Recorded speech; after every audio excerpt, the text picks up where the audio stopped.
बहुत स्वागत आज तीसरे सत्र में।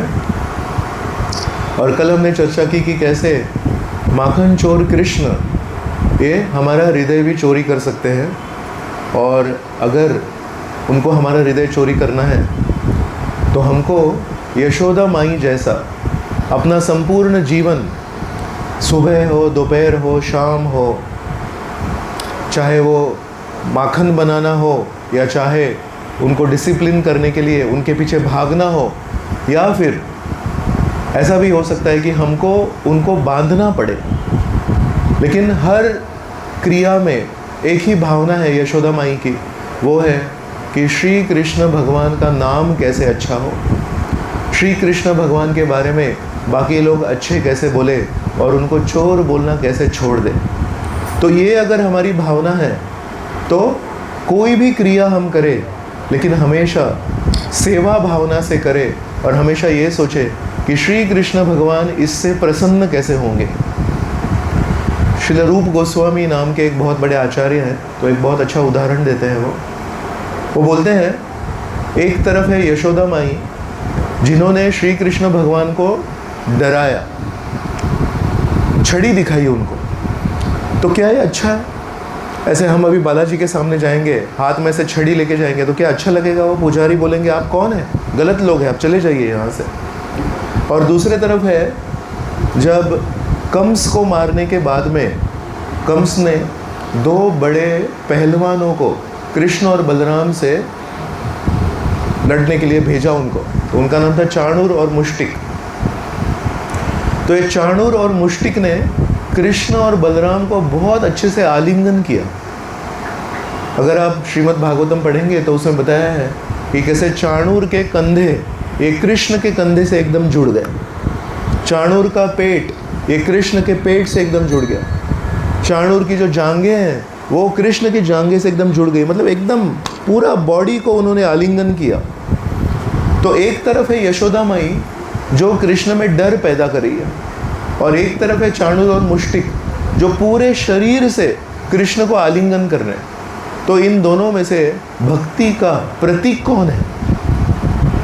एक व्यक्ति डर पैदा कर रहे हैं और एक व्यक्ति उनको आलिंगन कर रहे हैं। तो जिसको सही दृष्टि नहीं है वो बोलेंगे जो आलिंगन कर रहे हैं वो अच्छे भक्त हैं, जो डर पैदा कर रहे हैं वो अच्छे भक्त नहीं है। लेकिन रूप गोस्वामी बोलते हैं भले ही चाणूर और मुष्टिक उनको आलिंगन कर रहे हैं, लेकिन उसके पीछे भावना क्या है? उनको ऐसे आलिंगन करना है कि उनको पूरा चूर चूर करना है, उनको समाप्त कर देना है। और यशोदा माई जो डर पैदा कर रही है उसमें कृष्ण भगवान की सुरक्षितता की भावना है।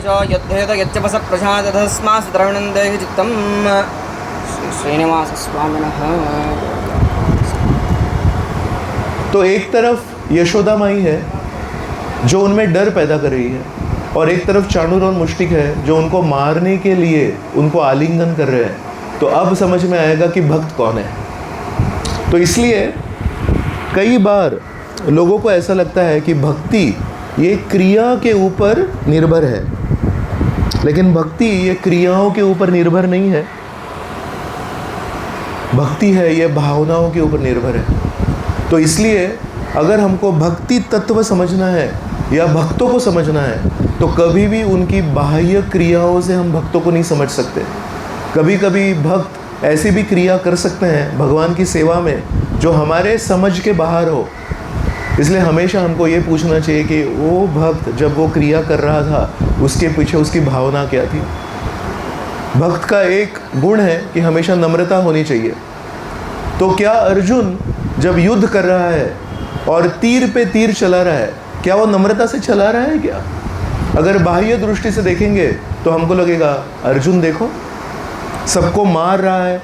ऐसा व्यक्ति नम्र होता है क्या कभी? नम्रता मतलब हमेशा हाथ जोड़ना, नम्रता मतलब मुंह से एक आवाज़ नहीं निकालना, नम्रता मतलब हमेशा झुक के रहना। लेकिन कृष्ण भगवान अपने बहुत निकट के भक्तों द्वारा हमको भक्ति तत्व का गूढ़ रहस्य बता रहे हैं।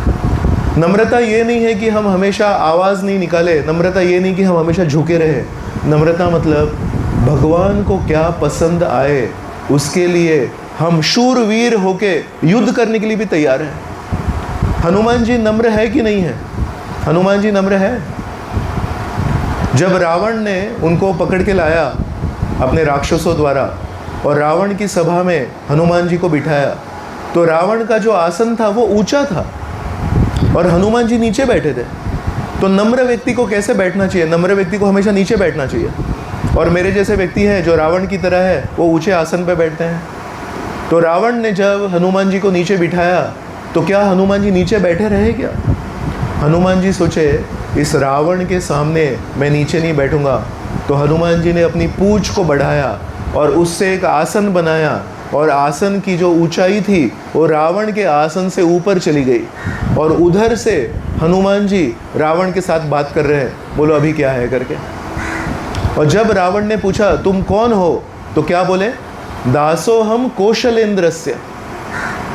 आसन उन्होंने ऊपर बढ़ाया, एक राजा के ऊपर आसन बढ़ाया। लेकिन जब उनको पूछा आपका नाम क्या है, तो बोले ये नहीं बोले हनुमान वायुपुत्र, मेरी माँ का नाम अंजना है, ये नहीं बोले। क्या बोले? दासो हम कौशलेंद्रस्य, मैं रामचंद्र जी का दास हूँ। और रामचंद्र जी का दास रावण के नीचे नहीं बैठ सकता, राम का दास है वो रावण के ऊपर बैठेगा।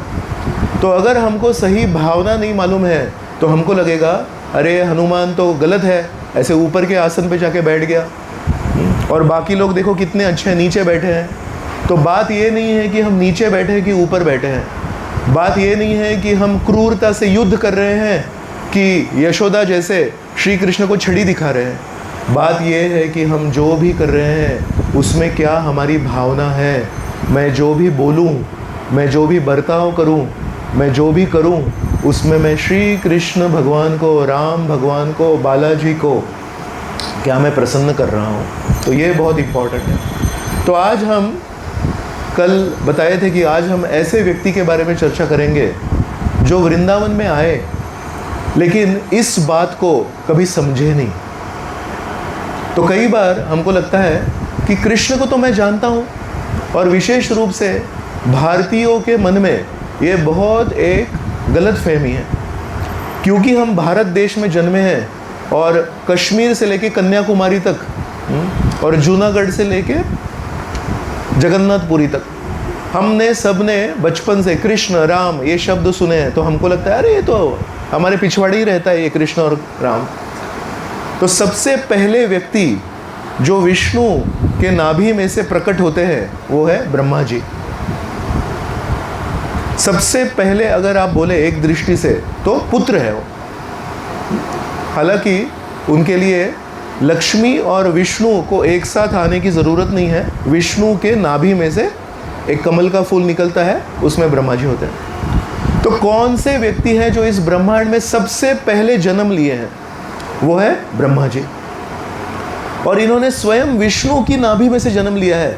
तो इनका नाता विष्णु से कितना निकट का नाता है। हमारा जो शरीर है वो पंच महाभूतों से बना है, पृथ्वी, पानी, अग्नि, वायु और आकाश। और ब्रह्मा जी का शरीर कैसे बना है?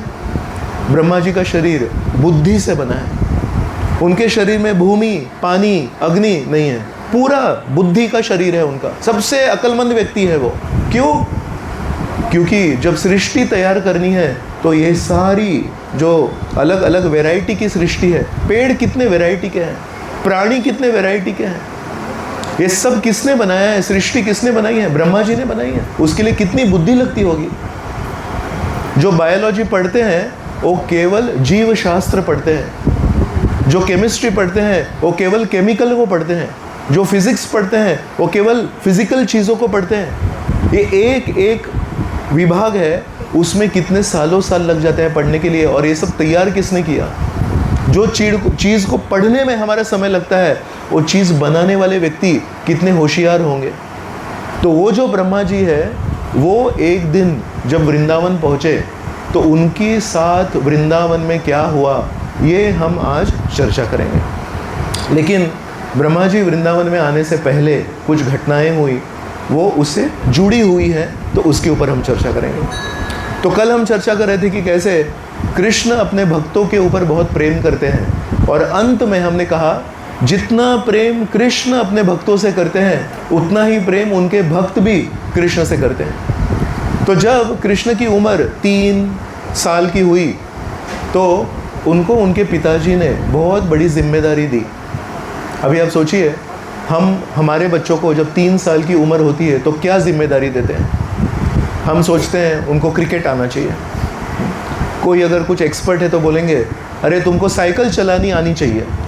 लेकिन नंद महाराज ने कृष्ण को 3 साल की उम्र में क्या सिखाया। कल हम चर्चा कर रहे थे कि कृष्ण भगवान के पास 9 लाख गायें हैं, तो 9 लाख गायों के बछड़े भी तो होंगे। तो सबसे पहली ट्रेनिंग नंद महाराज ने क्या दी, इस सारे बछड़ों का केयर करने की जिम्मेदारी दे दी कृष्ण को। सोचो, अगर किसी बच्चे को 3 साल की उम्र में आपने दूसरे जीव को केयर करने की जिम्मेदारी दी, चलो ये सब बछड़े हैं, अभी आपको केयर करना है, उसको खाना खिलाना है, वो बीमार नहीं होना चाहिए, इत्यादि इत्यादि। तो सोचो उस व्यक्ति के ऊपर क्या परिणाम होगा, वो कितना सेंसिटिव बनेगा। आज हम लोग बच्चों को क्या देते हैं, टीवी गेम देते हैं, और टीवी गेम में कुछ इमोशंस ही नहीं है। टीवी गेम कभी ख़राब होता है तो केवल उसमें बैटरी बदलने से ठीक हो जाता है। लेकिन अगर एक बछड़ा है छोटा सा और उस बछड़े को अगर कुछ बीमारी हो जाए तो क्या उसको जिम्मेदारी लेनी पड़ती है, उसको केयर करना पड़ता है। तो पहली सीख कृष्ण को उनके पिताजी ने क्या दी, हम कब बड़े बनते हैं, हम उम्र से बड़े नहीं बनते, हम अपनी ऊंचाई से कभी बड़े नहीं बनते, हम बड़े बनते हैं जब हम दूसरों का देखभाल करने को सीखते हैं। तो हिंदी में एक कहावत है, ऊंचाई नहीं बढ़ती एड़ियाँ उठाने से। एड़ियाँ मतलब एंकल। ऊंचाई नहीं बढ़ती एड़ियाँ उठाने से, ऊंचाई अक्सर बढ़ती है सिर झुकाने से। आज के ज़माने में सबको बोल रहे हैं आप कभी किसी के सामने सर झुकाना मत, किसी के सामने कभी सेवा मत करना, किसी के लिए कुछ अच्छा मत करना। लेकिन नंद महाराज अपने बेटे को 3 साल की उम्र से सिखा रहे हैं, अगर तुमको बड़ा बनना है, अगर तुमको पूरी दुनिया के ऊपर प्रभाव करना है, अगर मैं राजा हूँ, तुम राजकुमार हो, तुमको भविष्य में राजा बनना है, सबसे पहली बात learn to care for others. If you don't learn to care for others you cannot rule. हमको लगता है लीडरशिप, नेतृत्व है दूसरों के ऊपर रौब जमाना, दूसरों को कंट्रोल करना। लेकिन कृष्ण और राम ये इतने आदर्श नेता है, इन्होंने कभी किसी को कंट्रोल किया क्या? इन्होंने अपना नेतृत्व कैसे किया? Always caring for others. तो लगभग 5 साल की उम्र थी जब कृष्ण सोच रहे हैं मेरे दोस्तों के साथ मुझे अभी चलना है। तो उस दिन कृष्ण सुबह जल्दी उठ गए और उनके पास एक बिगुल होता था, बिगुल पोंग ऐसे बजाते थे। वो बिगुल बजा के उन्होंने अपने सारे दोस्तों को बताया, चलो आ जाओ, थोड़ा हम निकलेंगे, आज बछड़ों को जल्दी लेके जाएंगे जंगल में। हर उनके दोस्त के पास 4 चीज़ें होती थी। एक होती थी बांसुरी, एक होती थी बिगुल, कभी कभी बछड़ों को बुलाने के लिए भी बिगुल काम में आता है, और कभी कभी दोस्तों को बुलाने के लिए भी बिगुल काम में आता है। तो एक बिगुल, एक बांसुरी सबके पास, दोस्तों के पास भी, और एक छड़ी होती थी गैयों को और बछड़ों को ऐसे गाइड करने के लिए। और सबके पास एक चीज़ होगी, उनका टिफ़िन बॉक्स। तो सुबह सुबह ये निकलेंगे और उनकी माँ उनको टिफ़िन में सब कुछ अलग अलग चीज़ें भर के देंगे। और कृष्ण ने जब बिगुल बजाया तो सारे ये लोग अपना अपना टिफ़िन बॉक्स लेके आए। लेकिन टिफ़िन कैसा था? ये ऐसे झोली में पैक किया हुआ था। और जब गैयों को केयर करना है, बछड़ों को केयर करना है, तो कैसे लेके जाएंगे? तो सबके पास जो एक छड़ी है ना, वो छड़ी के ऊपर ऐसे गांठ बांध देंगे उसको, और ऐसे कंधे पे रखेंगे, और ये ऐसे छड़ी है और उसको अच्छे से बैलेंस करेंगे। और ये पूरी सेना, जैसे रामचंद्र जी की एक सेना थी वैसे कृष्ण की भी एक सेना थी, ये सारी निकलती थी। लेकिन ये जो बछड़े को देखभाल करने के लिए निकले हैं जंगल की तरफ, ये कैसे करेंगे मालूम है? बछड़ों को आगे रखेंगे। कभी भी हमको अगर किसी को केयर करना है, किसी की देखभाल करनी है, तो उसको अगर पीछे रखेंगे हमारे, तो देखभाल कर सकते हैं क्या? क्या हमको पीछे आंखें दी है क्या भगवान ने? हमको आगे दी है ना आंखें। तो इसलिए एक नेता का हमेशा एक जिम्मेदारी है, हम जिसको देखभाल कर रहे हैं उसको हमारे आगे रखना चाहिए। केवल इस नज़र के आगे नहीं रखना चाहिए, हमारे जीवन में भी उसको हमेशा आगे रखना चाहिए। कई बार जब हम किसी का देखभाल करते हैं तो उनको पीछे रखते हैं और बोलते हैं पहले मेरे हिसाब से होना चाहिए, बाद में उसके बारे में सोचेंगे। नहीं, कृष्ण अपने खुद के बर्ताव से बता रहे हैं। तो कितने दोस्त थे, कितने गोप मित्र थे कृष्ण के। तो सुखदेव गोस्वामी भागवत में बताते हैं अगणित, यू कैनॉट काउंट, इतने दोस्त थे। और उन सारे दोस्तों के भी अपने अपने बछड़े थे। वो कितने थे? बोले हजारों हजारों बछड़े थे। तो टोटल बछड़े कितने हुए? अगणित दोस्तों के अगणित बछड़े, मतलब infinity raise to infinity is also infinity.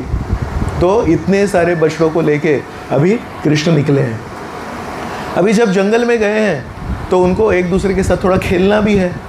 तो ऐसे जब निकलते थे ग्रुप में, तो कभी कभी अभी इतने सारे बछड़े, इतने सारे दोस्त हैं उनके साथ में चल रहे हैं, तो कभी बीच में कोई पेड़ आ गया तो ये जो दोस्त हैं, बच्चे हैं, ये हमेशा कृष्ण को देखते देखते ऐसे चलते थे आगे आगे। अगर बीच में पेड़ आ गया, एक क्षण के लिए कृष्ण उस पेड़ के पीछे छुप जाते थे और फिर से वो पेड़ जब जाएगा तो फिर से आगे आ जाएंगे। वो एक क्षण के लिए जब कृष्ण उनके नज़र से हट जाते थे तो इनके मन में बहुत बड़ा दुख हो जाता था। वो बोलते कृष्ण, और इमीडिएटली वो पेड़ के आगे आ जाएंगे तो कृष्ण दिखते, बोलते हाँ अच्छा हो गया। ऐसे कितनी बार, जब भी वन में तो पेड़ बहुत रहते हैं, हर पेड़ को जब कृष्ण के बीच में आते थे तो जोर से चिल्लाते कृष्ण, और जब कृष्ण दिखते थे फिर से खुश हो जाते थे। ऐसे ही चलते रहता था। आगे जब जाते थे कृष्ण, कभी कभी चलते आगे चले गए तो इन सब दोस्तों में एक रेस लगती थी, एक स्पर्धा लगती थी। क्या? मैं कृष्ण को सबसे पहले स्पर्श करूंगा। तो इनका गेम क्या है? भागना है। बच्चे भी भागते हैं, फुटबॉल में भागते हैं, क्रिकेट में भागते हैं, लेकिन वृंदावन के बच्चों का गेम क्या है? मैं ऐसे भागूंगा कि कृष्ण को सबसे पहले स्पर्श करूंगा। अहम पूर्वम, अहम पूर्वम। सब लोग ऐसे भाग के जाएंगे और कृष्ण को स्पर्श करेंगे। तो अगर जिसने कृष्ण को पहले स्पर्श किया वो क्या जीत गया क्या? कृष्ण बोलते थे अरे आप सब लोग एक साथ ही आ गए और एक साथ ने मुझे स्पर्श किया तो आप सब लोग जीत गए। कृष्ण ने कभी एनकरेज नहीं किया कि नहीं आप बेटर देन हिम, क्योंकि आप सबसे पहले मुझे स्पर्श किए, he is lower than you, never. Krishna बोलते थे आप भी मेरे लिए प्रिय हैं, आप भी मेरे लिए प्रिय। ऐसे कृष्ण हमेशा सबको खुश रखते थे। कभी कभी ये दोस्त हैं, ये मोर को देखते थे और मोर जैसे नाचता है उसके बाजू में जाके उसकी तरह, मोर की तरह नाचते थे, उसी में आनंद पाते थे। कभी मेंढक है, मेंढक नदी के बगल में खड़ा है तो उधर ये लोग भी जाके उसके मेंढक के बाजू में खड़े हो जाएंगे और मेंढक डर जाएगा तो मेंढक ऐसे कूदेगा नदी में। जैसे मेंढक कूदता है वैसे ही ये बच्चे भी कूदेंगे और वो भी नदी में जाएंगे। और जब नदी में गीले हो जाएंगे और जब बाहर आएंगे तो अब उनकी परछाई आएगी, तो परछाई को देख के बोलेंगे तू कौन है? अभी परछाई क्या जवाब देगी? उसी की परछाई है वो। तो अलग अलग ऐसे हाथ वगैरह करेंगे तो परछाई के भी हाथ वगैरह हो जाएंगे। तो बोले कि अच्छी है परछाई, अलग अलग हाथ करती है। कभी कोई कुआं है, कुआं खाली है होता है, कभी कभी पानी है, कभी पानी नहीं है। तो कुएं में ऐसे देखेंगे और ज़ोर ज़ोर से आवाज़ निकालेंगे और कुएं में से एक एको आएगा, प्रतिध्वनि आएगी। तो बोलेंगे अरे अंदर कोई है लग रहा है। तो बोलेंगे तुम गलत हो, तो उधर से आवाज़ आएगी तुम गलत हो, तुम गलत हो। मैं गलत नहीं हूँ, तुम पूरी तरह से गलत हो। तो उधर से आवाज़ आएगी तुम पूरी तरह से गलत हो। बोले इसमें अंदर ना कोई तो गलत आदमी रहता है। ऐसे ही कुछ गेम्स करेंगे। आंवला होता है ना, आंवला, आंवला बहुत होता था वन में। तो कभी कभी ये लोग आंवला निकालते थे और एक दूसरे को आंवले से मारते थे। तो आंवला तो छोटा होता है, दर्द नहीं होता उससे, लेकिन एक गेम खेलते थे। कभी कभी गेम खेलते थे, एक आध कोई बच्चा है वो राजा बन जाएगा और बाकी सारे जो बच्चे हैं वो मंत्री बन जाएंगे। और उसमें से एक आध बच्चा है वो चोरी का इल्ज़ाम लगेगा उसके ऊपर, उसको कोर्ट में लेके जाएंगे। कोर्ट में जो जज है वो बोलेगा अरे इसने गलती की है, इसको सज़ा दे दो। और बाद में ये सारे लोग साथ में मिलके खुशी मनाएंगे। तो ऐसे करके कभी कोई राजा बन गया, कभी कोई मोर बन गया। कभी कभी ऊपर से एक पक्षी जा रहा है और वो पक्षी की परछाई ऐसे जा रही है ज़मीन पे से, उस परछाई के साथ ये लोग रेस लगाते थे और बहुत तेज़ी से दौड़ते थे। कभी कभी कोयल है, कोयल की आवाज़ को ये लोग इमिटेट करते थे। कभी कभी मोर की आवाज़ है उसको इमिटेट करते थे। तो इनके खेल कितने हैं, बहुत खेल है। जंगल में जितने अलग अलग चीज़ें पॉसिबल है उतने ये खेल है इनके पास। हालांकि इनकी माएँ सबको बहुत अच्छे से सोने के गहने, हीरे मोती से अच्छे से उनको सजाती थी, लेकिन कृष्ण और उनके बच्चों को, उनके दोस्तों को इन सब से कुछ लेना देना नहीं था। क्या करते थे, जंगल में जाके पत्ते तोड़ेंगे, जंगल में जाके छोटी छोटी टहनी होती है उसको तोड़ेंगे। कभी ज़मीन पे लाल रंग की मिट्टी होती थी तो ऐसे उसकी मिट्टी लेते थे, उसमें से कंकड़ वगैरह निकालते थे, और जो फाइन मिट्टी होती है एकदम सॉफ्ट होती है उसमें थोड़ा पानी मिक्स करेंगे और उससे अपने गाल के ऊपर, आँखों के ऊपर ऐसे कुछ कुछ डिज़ाइन बनाएंगे और बोलते थे ये ज़्यादा सुंदर है। तो कृष्ण लीला में आप देखेंगे कृष्ण भगवान के जितने भी फोटो है उसमें सोने से ज़्यादा वो अपने आप को सुशोभित नहीं करते हैं, मुकुट से ज़्यादा सुशोभित नहीं करते हैं। वृंदावन में कृष्ण कैसे दिखते हैं, एक कपड़ा लेते हैं, वो कपड़े से अपने को एक फेटा बांधते हैं और यहाँ पे एक फूल लगा दिया, यहाँ पे एक पत्ता लगा दिया, गले में गुंज माला पहनेंगे, वैजयंती माला पहनेंगे। तो वैजयंती की जो माला है ये केवल कृष्ण के लिए मानी जाती है। तो ऐसे करके कृष्ण और ये सारे दोस्त जंगल में सुबह से शाम अच्छी तरह से खेल रहे हैं। ये इनकी खुशी देख के एक व्यक्ति को बहुत तकलीफ हो रही थी। इसका नाम था अघासुर। और इसको क्यों तकलीफ हो रही थी, इसकी एक बड़ी बहन थी जिसका नाम था पूतना, और इसका एक बड़ा भाई था जिसका नाम था बकासुर। एक बगुले के रूप में आया था, स्टॉर्क, क्रेन, और उसने एक बार ऐसे चोंच लेके आया था और कृष्ण को मारने की कोशिश की थी। तब कृष्ण ने क्या किया था, ऐसी 2 चोंच पकड़ी उसकी और ऐसे उसको फाड़ दिया था। तो मेरे भाई को और मेरी बहन को इस कृष्ण ने मारा है तो मैं भी इसका बदला लूँगा। इस दुनिया में हम देखते हैं अगर किसी को बदले की भावना हो, वो बदले की भावना अनेक अनेक सालों तक चलती है। अगर हमारे लिए किसी ने कुछ अच्छा किया हो तो हम 2 दिन तक बोलते हैं ये बहुत अच्छा है और इसने मेरे लिए बहुत कुछ किया है और मैं इस व्यक्ति के प्रति कृतज्ञ हूँ, लेकिन कितने दिन के लिए, 2 दिन के लिए। और अगर किसी ने मेरे प्रति कुछ गलत किया हो उसको मैं कितने दिन याद रखता हूँ, कम से कम 20 साल। तो ऐसा बोलते हैं जो अच्छाई करते हैं उसका नाम हम रेती पे लिख देते हैं, और जो हमारे खिलाफ कुछ करते हैं ऐसा हमको लगता है, वो सच में खिलाफ किया है नहीं किया वो अलग बात है, लेकिन हमको लगता है, उसको हम पत्थर पे लिख देते हैं, इसको तो मैं नहीं छोड़ूंगा। सोचो सज्जन लोग भी अगर बुरे हुए अनुभव को कभी भूल नहीं सकते हैं तो ये जो असुर लोग हैं वो कैसे भूलेंगे। तो वो कितने दिनों से सोच रहा है कृष्ण ने पूतना को मारा है, कृष्ण ने बकासुर को मारा है, मैं इसको नहीं छोड़ूंगा, कैसे मारूंगा मैं।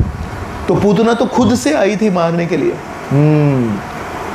अपने आप वो कृष्ण के घर में चली गई इसलिए वो मारी गई, ऐसा सोच रहा है अघासुर। अघासुर सोच रहा है ये बकासुर है ना, उसने जाके चोंच मारी कृष्ण को, तो it was very clear he is trying to attack Krishna, इसलिए कृष्ण ने उसको मार दिया। मैं ना पैसिवली जाऊंगा, मैं ऐसे एकदम धीरे से जाऊंगा, किसी को समझ में भी नहीं आएगा कि मैं कृष्ण को मारने के लिए आऊंगा। तो कैसे जाऊंगा मैं एक अजगर के रूप में जाऊंगा, पाइथन। तो उनके पास सिद्धि है, तो एक महिमा सिद्धि होती है। महिमा सिद्धि मतलब आप आपका साइज बड़ा कर सकते हैं। तो इस अघासुर ने एक अजगर का शेप लिया और 8 मील लगभग 12 किलोमीटर अपना साइज़ बढ़ाया और इतना बड़ा साइज़ कर दिया, और वहाँ पे जाके वृंदावन में जहाँ पे कृष्ण और उनके दोस्त खेल रहे हैं, खुशियाँ मना रहे हैं, हम जब वो चर्चा कर रहे तो आप सब लोग खुश हो रहे थे, लेकिन अघासुर के मन में विष तैयार हो रहा था। अरे कृष्ण इतनी खुशी मना रहा है, कृष्ण के दोस्त इतनी खुशी मना रहे हैं, गलत है, मैं तो उनको खुशी बनाने नहीं दूंगा। वहाँ पहुँच गया और उसने क्या किया, अपना मुंह ऐसा खोल दिया, तो उनका नीचे का जो भाग है वो ज़मीन पे है और ऊपर का जो भाग है वो आकाश में जहाँ बादल थे वहाँ तक चला गया। उनकी जो 2 आँखें थी वो लाल लाल थी क्योंकि क्रोध तो था ही, और अभी कृष्ण का खुशी उनसे सहन नहीं हो रही है, तो द्वेष भी आ गया उसमें। तो ऐसे लाल कोयले जब जलते हैं तो कैसे दिखते हैं, वैसे उनकी दो आंखें दिख रही थी आकाश में। उनकी जो जिह्वा थी वो ऐसे लंबी बाहर आई थी, तो देख के ऐसा लगता था कि कैसे बॉम्बे पूना एक्सप्रेस वे है, इतना बड़ा हाईवे बन गया है वो।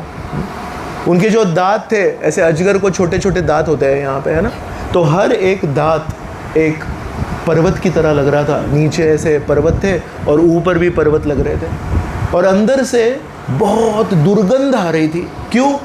कि उसने पहले भी बहुत सारा मांस वगैरह खाया था, वो उसके पेट में सड़ रहा था। अजगर जो होता है, अजगर ऐसे निगल जाता है, और निगलने के बाद में कई महीनों तक उसके पेट में वो धीरे धीरे धीरे उसका पाचन होता है। तो इसलिए अंदर से बहुत बुरी दुर्गंध आ रही थी, ऐसे लग रहा था कि चक्कर आ जाएंगे किसी को। और उसकी सांस कैसे लग रही थी, इतना बड़ा आकार है तो उसकी सांस लग रही थी एक तूफान आ रहा है, हर 2 क्षण में एक तूफान जैसे लग रहा था। और ये सब दृश्य ये कृष्ण के दोस्तों ने देखा। लेकिन कृष्ण के दोस्त ये सब जब देख रहे हैं, उनके जीवन में कृष्ण की उपस्थिति के वजह से इतनी खुशी है, इतने आनंद में है, उनको ये सब दृश्य देख के डर ही नहीं लगा। वो एक दूसरे से देख रहे, बोले अरे ये तो सांप लग रहा है, कल नहीं था ये यहाँ पे। तो दूसरा बोलता है हाँ मुझे भी लग रहा है, और ये ना मरा हुआ नहीं है, ये SL वर्ल्ड का सांप नहीं है मरा हुआ। It is not an exhibit, it is A live snake. सच्चा सांप है, इसकी तो सांस भी आ रही है, जिंदा सांप है। ये इतना बड़ा सांप वृंदावन में कैसे आ गया? अरे जो भी है, कृष्ण है ना हमारे पास, तुम क्यों डरते हो? ऐसे एक दूसरे को खुशियाँ मनाते हुए, हंसते हुए, जोक करते हुए ये सारे लोग सोच रहे हैं थोड़ा अंदर जाके देखते हैं कि क्या है। और ये सारे दोस्त ये अघासुर के उस जिह्वा के ऊपर, हाईवे के ऊपर चलते चलते चलते अंदर चले गए। अंदर से दुर्गंध आ रही है, अंदर से तूफान की आवाज़ आ रही है, लेकिन ये लोग बोलते हैं अपने को क्या प्रॉब्लम है, कृष्ण है ना अपने साथ। तो एक कहावत है, मारे कृष्ण राखे के। अगर कृष्ण किसी को मारना चाहते हैं तो उसका रक्षण कौन करेगा? और राखे कृष्ण मारे के। और कृष्ण किसी को बचाना चाहते हैं तो उसको कौन मारेगा? तो इनको इतना विश्वास है, भजहु रे मन श्री नंद नंदन अभय चरण रविंद रे। श्री कृष्ण भगवान के चरणों का जिसने भी शरण लिया है, उसके जीवन में से भय भाग जाता है। अभय चरण है उनके भगवान के।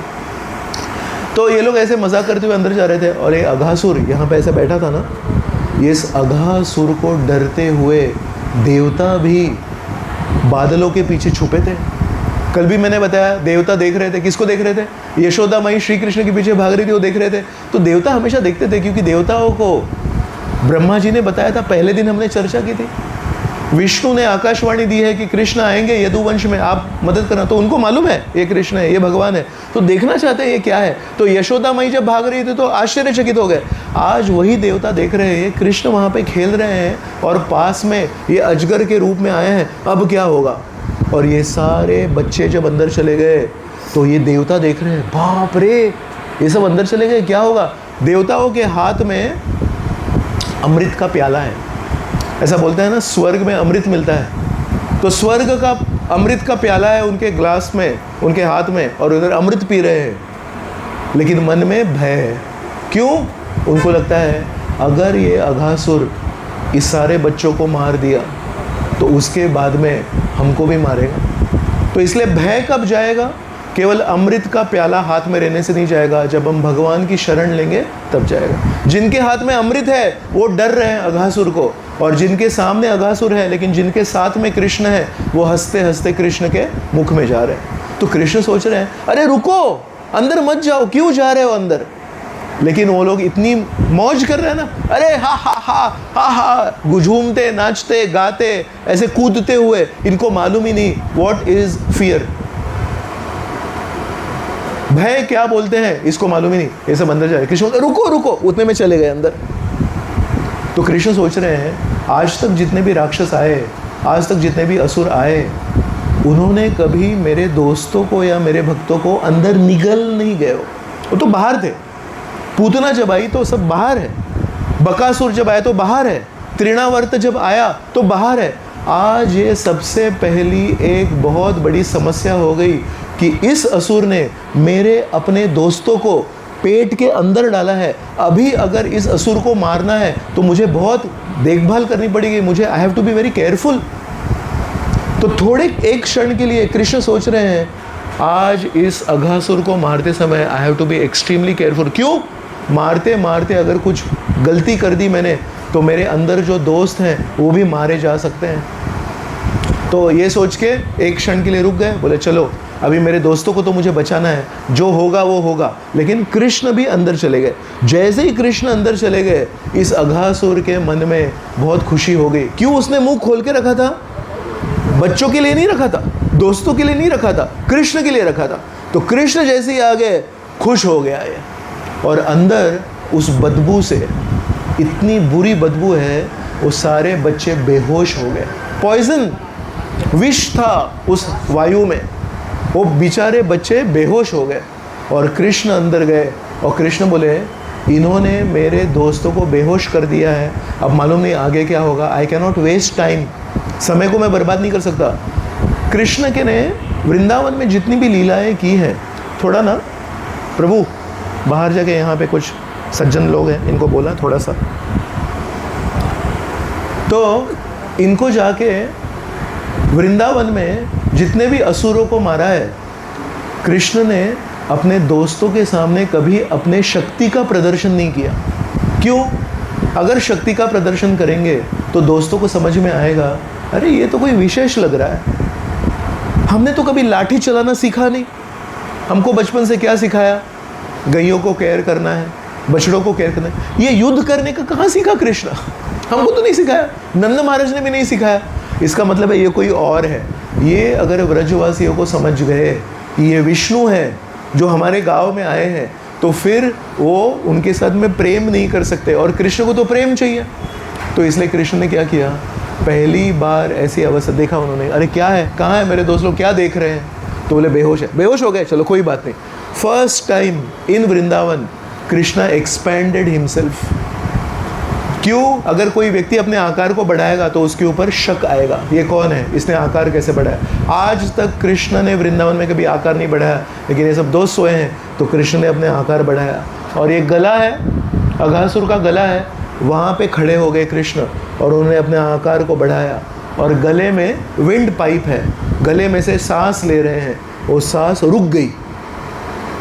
तो कभी ऐसा ज़रूरी नहीं ना किसी को हाथों से मारेंगे, ऐसा ज़रूरी नहीं किसी को, अगर सांस रुक जाएगी, यहाँ से सांस नहीं ले पा रहे, ख़त्म हो गया व्यक्ति। तो अघासुर को ऐसे मन में लग रहा था यहाँ उनके नली जो थी उसमें कुछ फंस गया है, और वहाँ बहुत गर्मी उनको महसूस हो रही थी, और गर्मी और यहाँ पे अटक गया, ऐसे करके अघासुर मर गए। तो पूतना कैसे आई थी?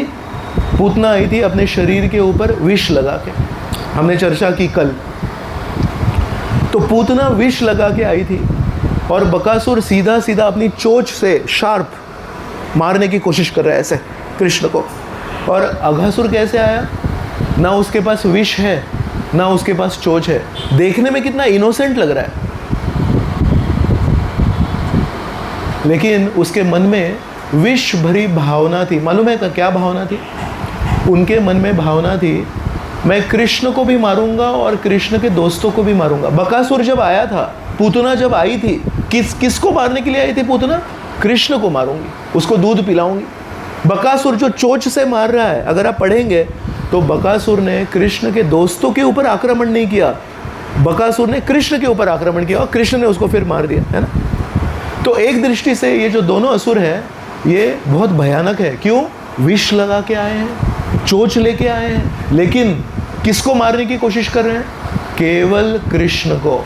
और ये जो अघासुर है देखने में बहुत सीधा साधा लग रहा है, अरे विष नहीं है इसके पास, चोंच नहीं है इसके पास, ये लेकिन किसको मारने के लिए आया है? ये कृष्ण और उसके सारे दोस्तों को मारने के लिए आया है। सोचो, हु इज़ मोर डेंजरस। और उसके मन में वो भावना क्या है मालूम है? वो बोल रहा है जब कृष्ण मर जाएंगे और उनके सारे दोस्त मर जाएंगे तो उनके माता पिता अपने आप मर जाएंगे। जब बच्चे मर जाते हैं तो माता पिता सोचते हैं मेरा यंग लड़का, मेरी यंग लड़की अगर चली जाती है तो माता पिता को बहुत शॉकिंग हो जाता है। तो एक दृष्टि से ऐसा लगता है कि Aghasur is a very simple person. Aghasur just came to swallow, but swallowing के पीछे उनकी क्या कुटिल नीति है। कृष्ण और सारे दोस्तों को ख़त्म कर दूंगा, उससे क्या होगा? वृंदावन में जितने भी माता पिता है सारे मर जाएंगे। तो उसकी नज़र कहाँ है? उसकी नज़र केवल एक व्यक्ति को मारने की नहीं है, पूरे गांव को मारने की है। आजकल के ज़माने में अगर आप एक व्यक्ति को मारेंगे तो उसको बोलते हैं मर्डर, और अगर आप पूरे गांव को मारेंगे तो उसको बोलते हैं जेनोसाइड।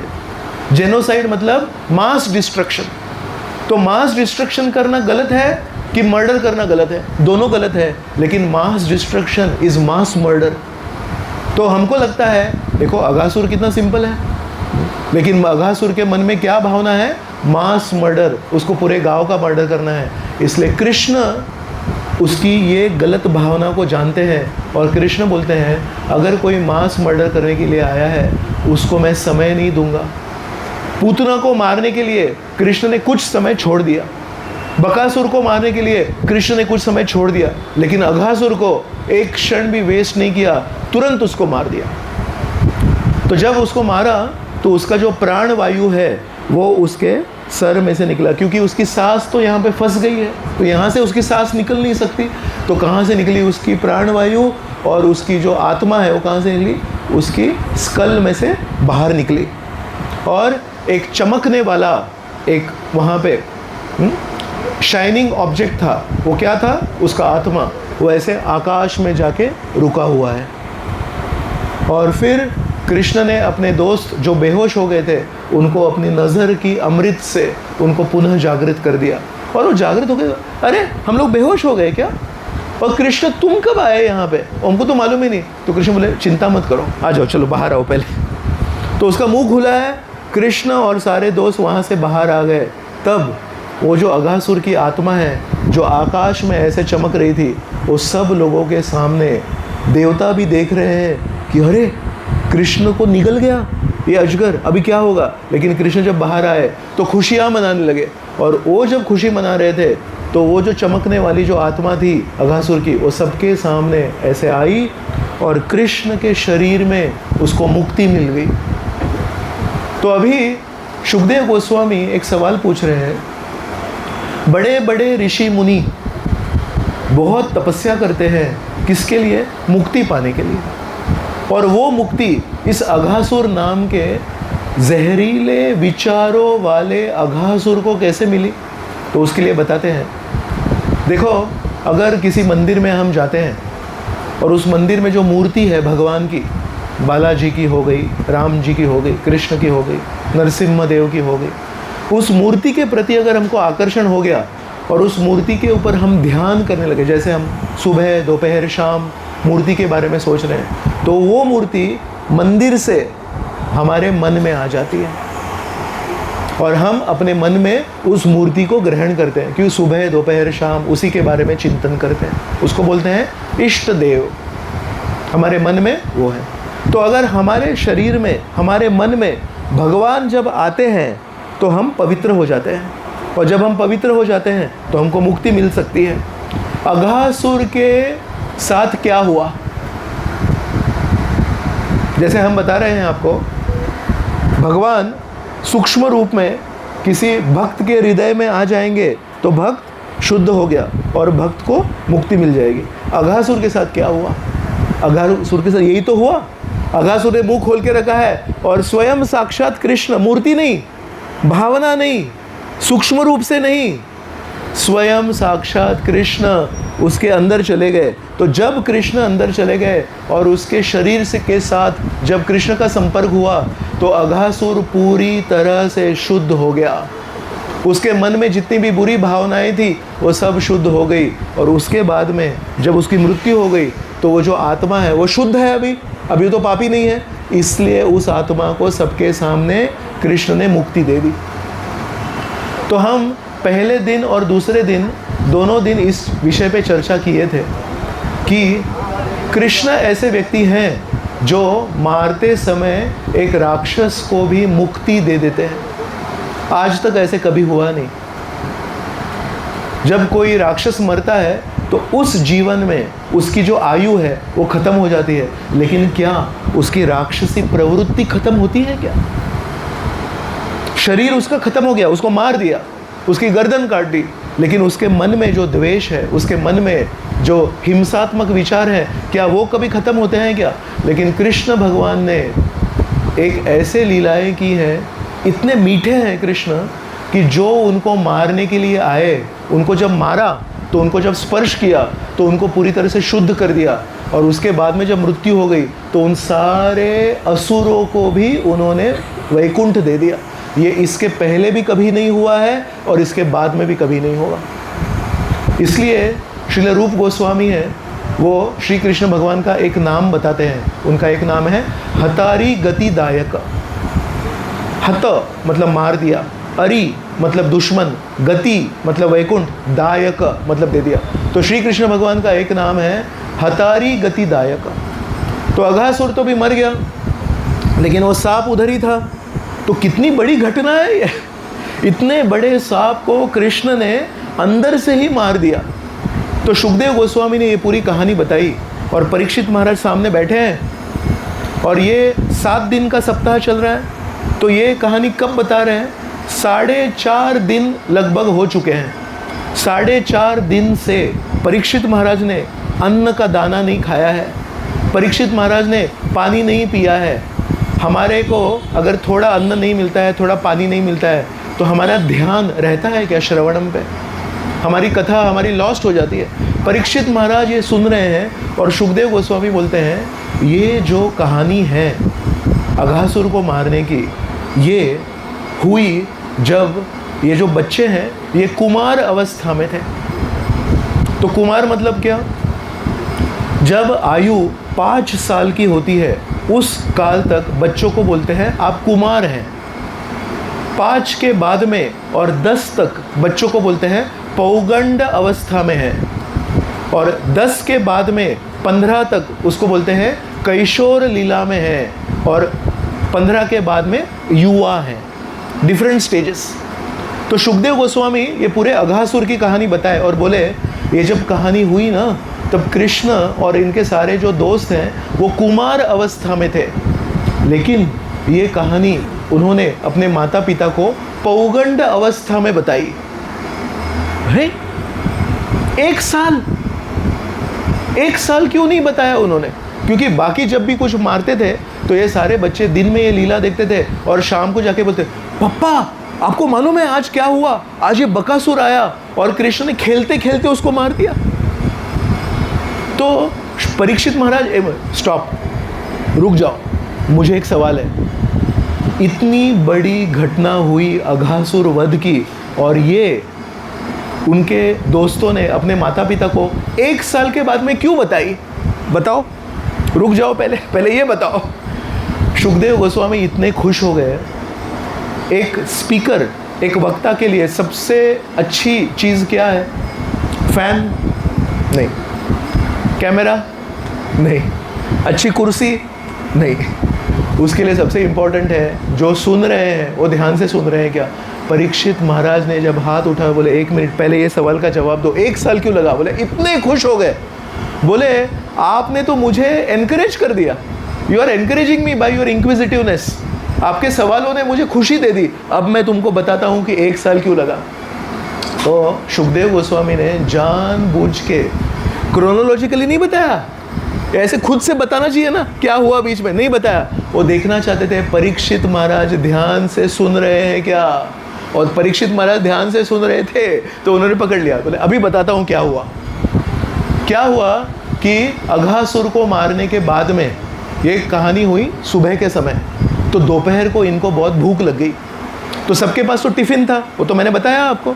तो बोले चलो अभी अघासुर मर गया, अभी थोड़ा सेलिब्रेट करेंगे, चलो अभी थोड़ा प्रसाद लेते हैं। तो कृष्ण सारे दोस्तों को यमुना नदी के तट पे एक ऐसे विशेष जगह पे लेके गए जहाँ पे पूरे वृक्षों की छाँव थी, वहाँ पे धूप नहीं लग रही थी, और वहाँ पे जो रेत थी इतनी सॉफ्ट थी, ऐसा लग रहा था वहाँ पे किसी ने चांदी बिछाई हो। सफ़ेद सफ़ेद एकदम नरम नरम रेत थी। वहाँ पास में हवा चल रही थी और वहाँ पे यमुना नदी में कमल खिले हुए थे, तो उसकी सुगंध भी आ रही थी। तो कृष्ण बोले, अरे आप लोगों को इतनी दुर्गंध मिली वो अघासुर के मुंह में, चलो आपको मैं सुगंध देता हूँ, चलो मेरे साथ। और ऐसे वो एक विशेष सीक्रेट स्पॉट पे लेके गए। वहाँ पे अच्छी बीच है, वहाँ पे अच्छी सुगंध है, वहाँ पे अच्छे कमल खिले हैं, वहाँ पे अच्छी छाव है, वहाँ पे मोर और कोयल की सुंदर सुंदर आवाज़ आ रही है। बोले चलो, यू डिज़र्व दिस, अभी बैठो यहाँ पे, अभी हम लोग प्रसाद लेंगे। कैसे लेंगे प्रसाद? हम लोग ऐसे लाइन में बैठते हैं, लेकिन ये जो व्रजवासी हैं ये लाइन में नहीं बैठेंगे। ये कैसे बैठेंगे? इन्होंने कृष्ण को पहले बीच में बिठाया और ये सारे ऐसे सर्कल में बैठे। तो उनके एकदम पास के जो भक्त हैं वो फर्स्ट सर्कल, फिर सेकंड सर्कल, फिर थर्ड सर्कल, और कृष्ण बीच में बैठे। कमल का फूल अगर आपने देखा है तो कमल का फूल ऐसे होता है, तो बीच में एक चक्र होता है और सारे जो पंखुड़ियाँ हैं वो चारों तरफ ऐसे रहती है। तो वैसे ये सारे दोस्त बैठ गए। अभी कोई साधारण अगर लड़का बैठा है तो वो लड़का अगर देख रहा है एक तरफ तो उसकी पीछे पीठ हो गई। लेकिन सबसे आश्चर्य की बात थी, क्योंकि ये सारे दोस्त कृष्ण से प्रेम करते थे, तो ये सारे सर्कल में बैठे हैं गोल गोल। तो हमको जो लगता है कृष्ण एक तरफ देख रहे थे तो पीछे पीठ। कोई भी लड़का जब खाते खाते कृष्ण को देखता था तो उसको कभी पीठ दिखती ही नहीं थी, और जब वो कृष्ण को देखता था तो वो देखता था कि कृष्ण भी उसी को देख रहा है। और कितने दोस्त हैं? अगणित। तो अनलिमिटेड सर्कल्स हैं, और सब दोस्त जब खाना खाते हैं तो बीच में देखते हैं कृष्ण क्या खा रहे हैं। तो ऐसे जब देखेंगे तो कृष्ण भी उसी समय उसी दोस्त को देखेंगे। Every single friend, when he was looking at Krishna, he discovered that Krishna at that same moment was equally looking at him. How can Krishna do this? क्योंकि Krishna can reciprocate with every single person's emotions. तो फिर बोले चलो अभी सब लोग अपना अपना टिफ़िन निकालो। तो किसी ने बड़े बड़े पत्ते निकाले, किसी ने क्या किया, जो पेड़ होता है, पेड़ का ऐसे कवरिंग होता है ना जो मेन, उसको बार्क बोलते हैं इंग्लिश में, वो निकाला। तो किसी ने पत्ते के ऊपर रख दिया, किसी ने एक बड़ा पत्थर था उधर, उस पत्थर के ऊपर रख दिया, और सब प्रसाद खाने लग गए। जब ये लोग अपने सुबह सुबह जब खेलते थे तो मैंने अलग अलग चीज़ें बताई। उसमें और एक चीज़ है, कोई अगर सिंपल सा लड़का है, उसका टिफ़िन अगर मालूम है इसकी माँ बहुत अच्छा टिफ़िन बनाती है, तो सबको मालूम है कि इसके टिफ़िन में बहुत अच्छा रहता है, टेस्टी रहता है। तो क्या करते थे, उसका टिफ़िन निकालते थे और दोस्तों को पास कर देते थे। तो बोलते अरे मेरा टिफ़िन, तो बोले उसके पास है, उधर जाएगा, वो उसको पास करेगा, वो उसको पास, उसको ऐसे खेलेंगे, और फाइनली उसका टिफ़िन में से उसको थोड़ा सा ही मिलेगा, बाकी सब लोग खा जाएंगे उसका टिफ़िन। तो अभी ये सब बैठे हैं, उसमें एक समोसा निकला। तो कृष्ण को बोलते हैं, कृष्ण तुमको समोसा बहुत अच्छा लगता है, ये देखो हमारे पास एक स्पेशल समोसा है, देखो इतना बड़ा समोसा है। तो कृष्ण ने बोला अरे मुझे दो ना समोसा। तो बोले लो। तो उसके मुंह में समोसा डाल, बोला मुंह खोलो। कृष्ण ने मुंह खोला, उसमें समोसा डाल दिया, और कृष्ण को लगा बहुत अच्छा समोसा है, चबाया। जैसे ही चबाया उसको समझ में आया उस समोसे के अंदर जो भी रहता है ना, उसको उन्होंने बाहर निकाल दिया था, और उसके अंदर मोगरा के फूल रखे थे।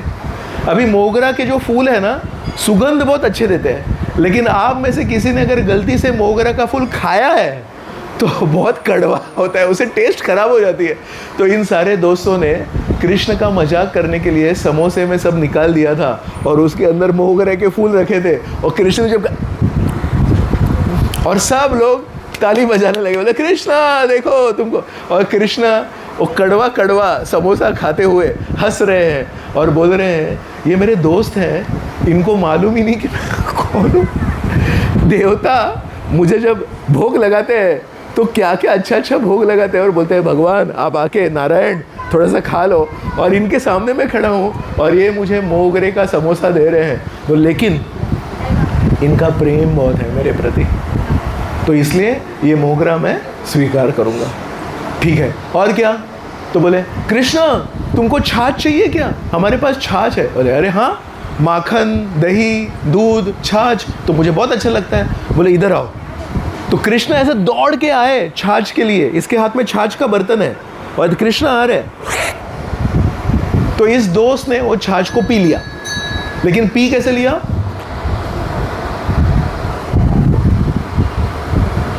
तो कृष्ण आए पास में, अरे छाछ मेरी चाहिए तुमको? तो बोले हाँ चाहिए, मुंह खोलो।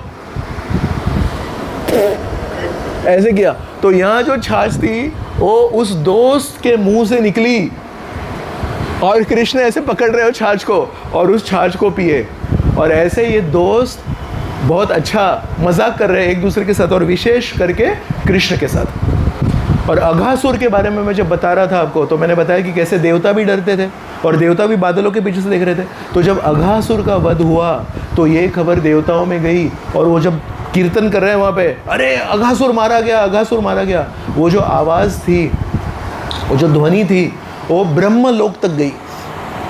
इतना बड़ा सेलिब्रेशन हो गया स्वर्ग लोक में कि अघासुर को मार दिया कृष्ण ने। वो ध्वनि गई सत्यलोक तक, ब्रह्म लोक तक। और ब्रह्मा जी देखने के लिए आ गए, सच में अघासुर को मारा। तो ब्रह्मा जी आए थे देखने के लिए, लेकिन ब्रह्मा जी जब तक आए, ध्वनि तो बाद में हुई, मरने के बाद में। तो what he saw all this. What he saw, ये समोसा दे रहे और उनका मजाक उड़ा रहे, और कृष्ण वो कड़वा समोसा खा रहे, और कृष्ण को ये अपनी झूठी छाछ पिला रहे। हमको भगवान का महाप्रसाद लेना चाहिए कि हम भगवान को अपना झूठा देना चाहिए?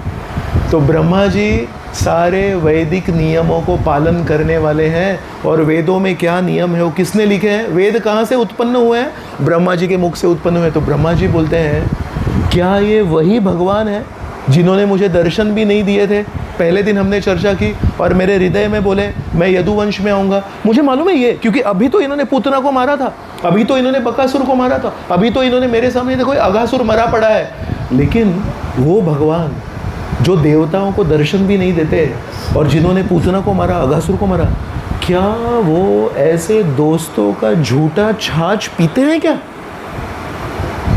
उनकी बुद्धि चकरा गई। हमको कितने सर हैं? एक। ब्रह्मा जी को कितने सर हैं? 4। उनके पास कितनी बुद्धि है, लेकिन उस बुद्धि में वो इतनी छोटी सी बात फिट नहीं कर पाए। क्या? भगवान जब अपने भक्तों का प्रेम स्वीकार करते हैं तो उनका झूठा भी स्वीकार करते हैं। लेकिन हम ऐसा अज्यूम नहीं कर सकते कि हमारे पास बहुत प्रेम है, कल आप इनको झूठा मत देना, इनका झूठा हमको खाना है। लेकिन कुछ ऐसे रेयर भक्त होते हैं जिनके पास बहुत प्रेम है। क्या ये लीला होने से पूर्व राम जी की लीला में ऐसी कोई लीला है क्या कि उन्होंने किसी का झूठा खाया? तो क्या ये नई चीज़ है क्या? Is this something new? लेकिन ब्रह्मा जी को मालूम नहीं है रामायण। ब्रह्मा जी को रामायण मालूम है, लेकिन ब्रह्मा जी को रामायण केवल किताब के रूप में मालूम है। ब्रह्मा जी को रामायण किसी ने समझाया नहीं है। तो कभी कभी हमको लगता है मैं कृष्ण को समझूंगा किताब पढ़ के। आप कृष्ण को किताब पढ़ के नहीं समझ सकते। जब आपको कोई अच्छे से समझाएगा तब आप कृष्ण को समझेंगे। ब्रह्मा जी को रामायण मालूम है, ब्रह्मा जी को रामचंद्र कौन है मालूम है, और ब्रह्मा जी को ये भी मालूम है कि शबरी के झूठे बेर राम जी ने खाए थे। तो आज जब वही राम कृष्ण के रूप में आए हैं और झूठी छाछ पी रहे हैं तो क्या प्रॉब्लम है? प्रॉब्लम ये है कि मैं कथा नहीं सुनूंगा, मैं किताब पढ़ूंगा। और किताब में तो एक लाइन में लिख दिया है। क्या लिख दिया है? राम शबरी के पास गए और शबरी ने झूठे बेर दे दिए और राम जी ने वो झूठे बेर खा लिए। पढ़ लिया, बस इन्फॉर्मेशन है, लेकिन समझ में आया क्या? How can the lord eat झूठा of some ordinary person? Shabari का झूठा राम कैसे खा सकते हैं? वो एक्सप्लेन करना पड़ेगा। तो राम कर चुके हैं, झूठा खा चुके हैं, लेकिन ब्रह्मा जी कोई कथा में कभी नहीं बैठेंगे। ब्रह्मा जी के पास नॉलेज है, ब्रह्मा जी के पास ज्ञान है, लेकिन ब्रह्मा जी के पास दूसरे की कथा सुनने की नम्रता नहीं है।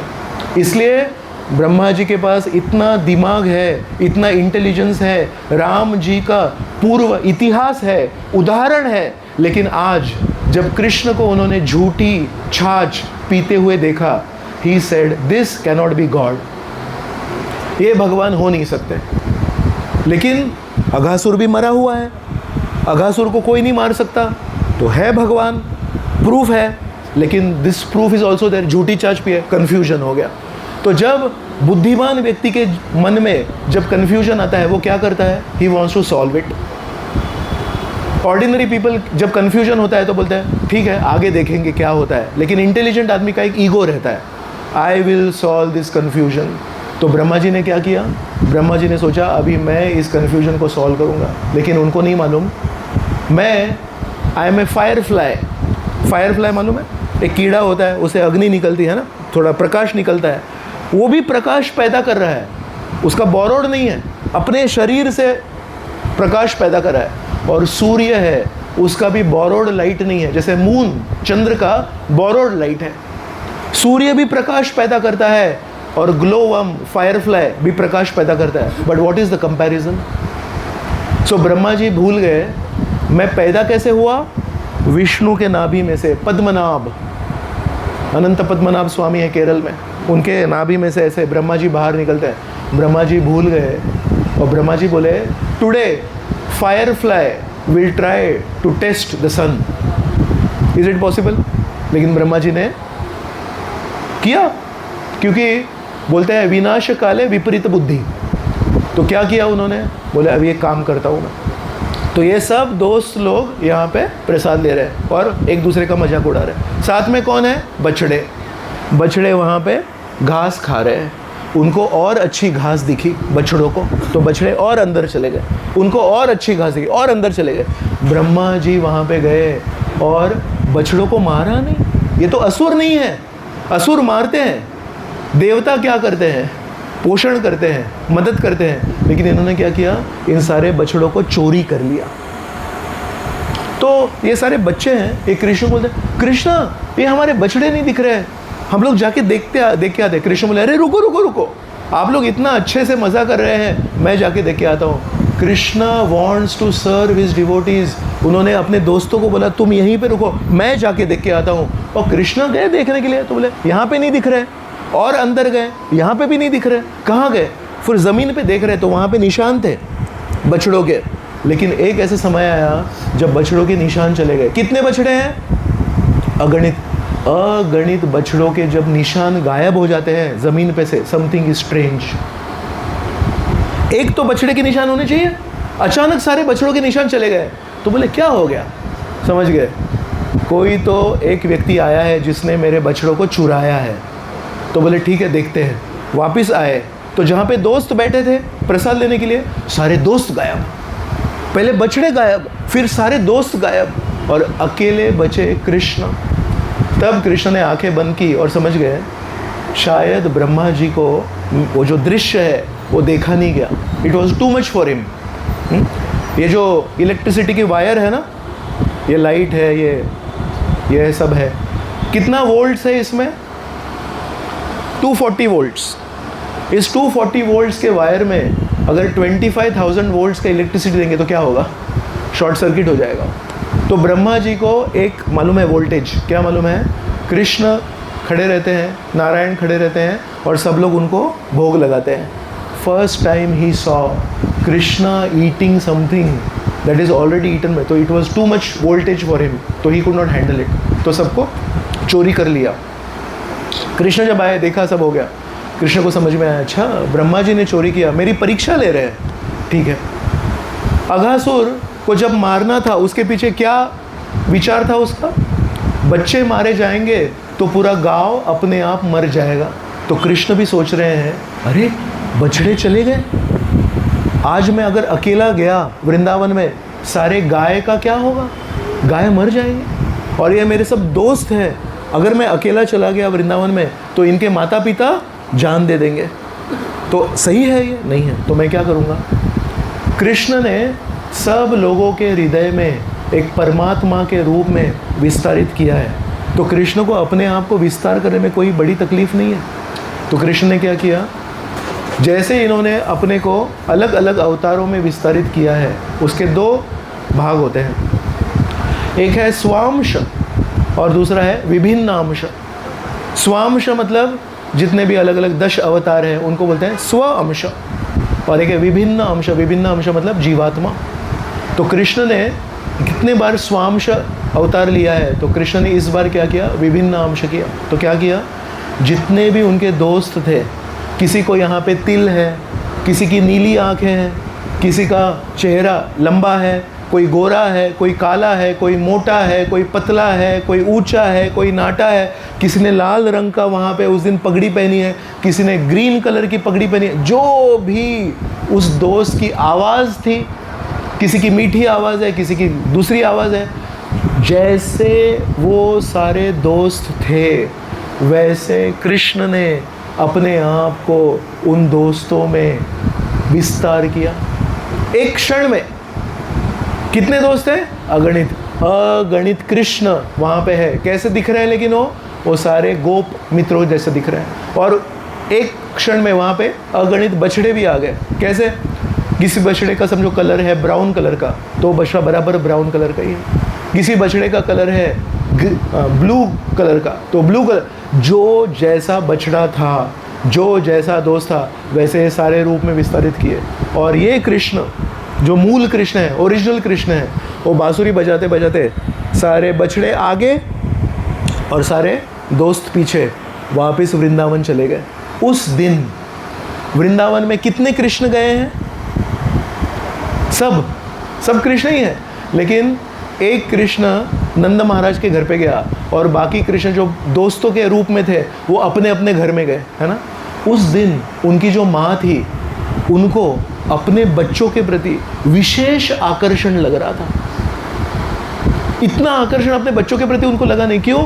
क्योंकि वो उस दिन वो बच्चा नहीं था, उस दिन वो कृष्ण था। और कृष्ण मतलब सर्व आकर्षयति इति कृष्ण।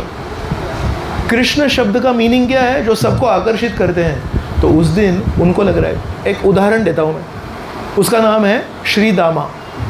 तो श्रीदामा घर पे आया है, लेकिन वो कौन है?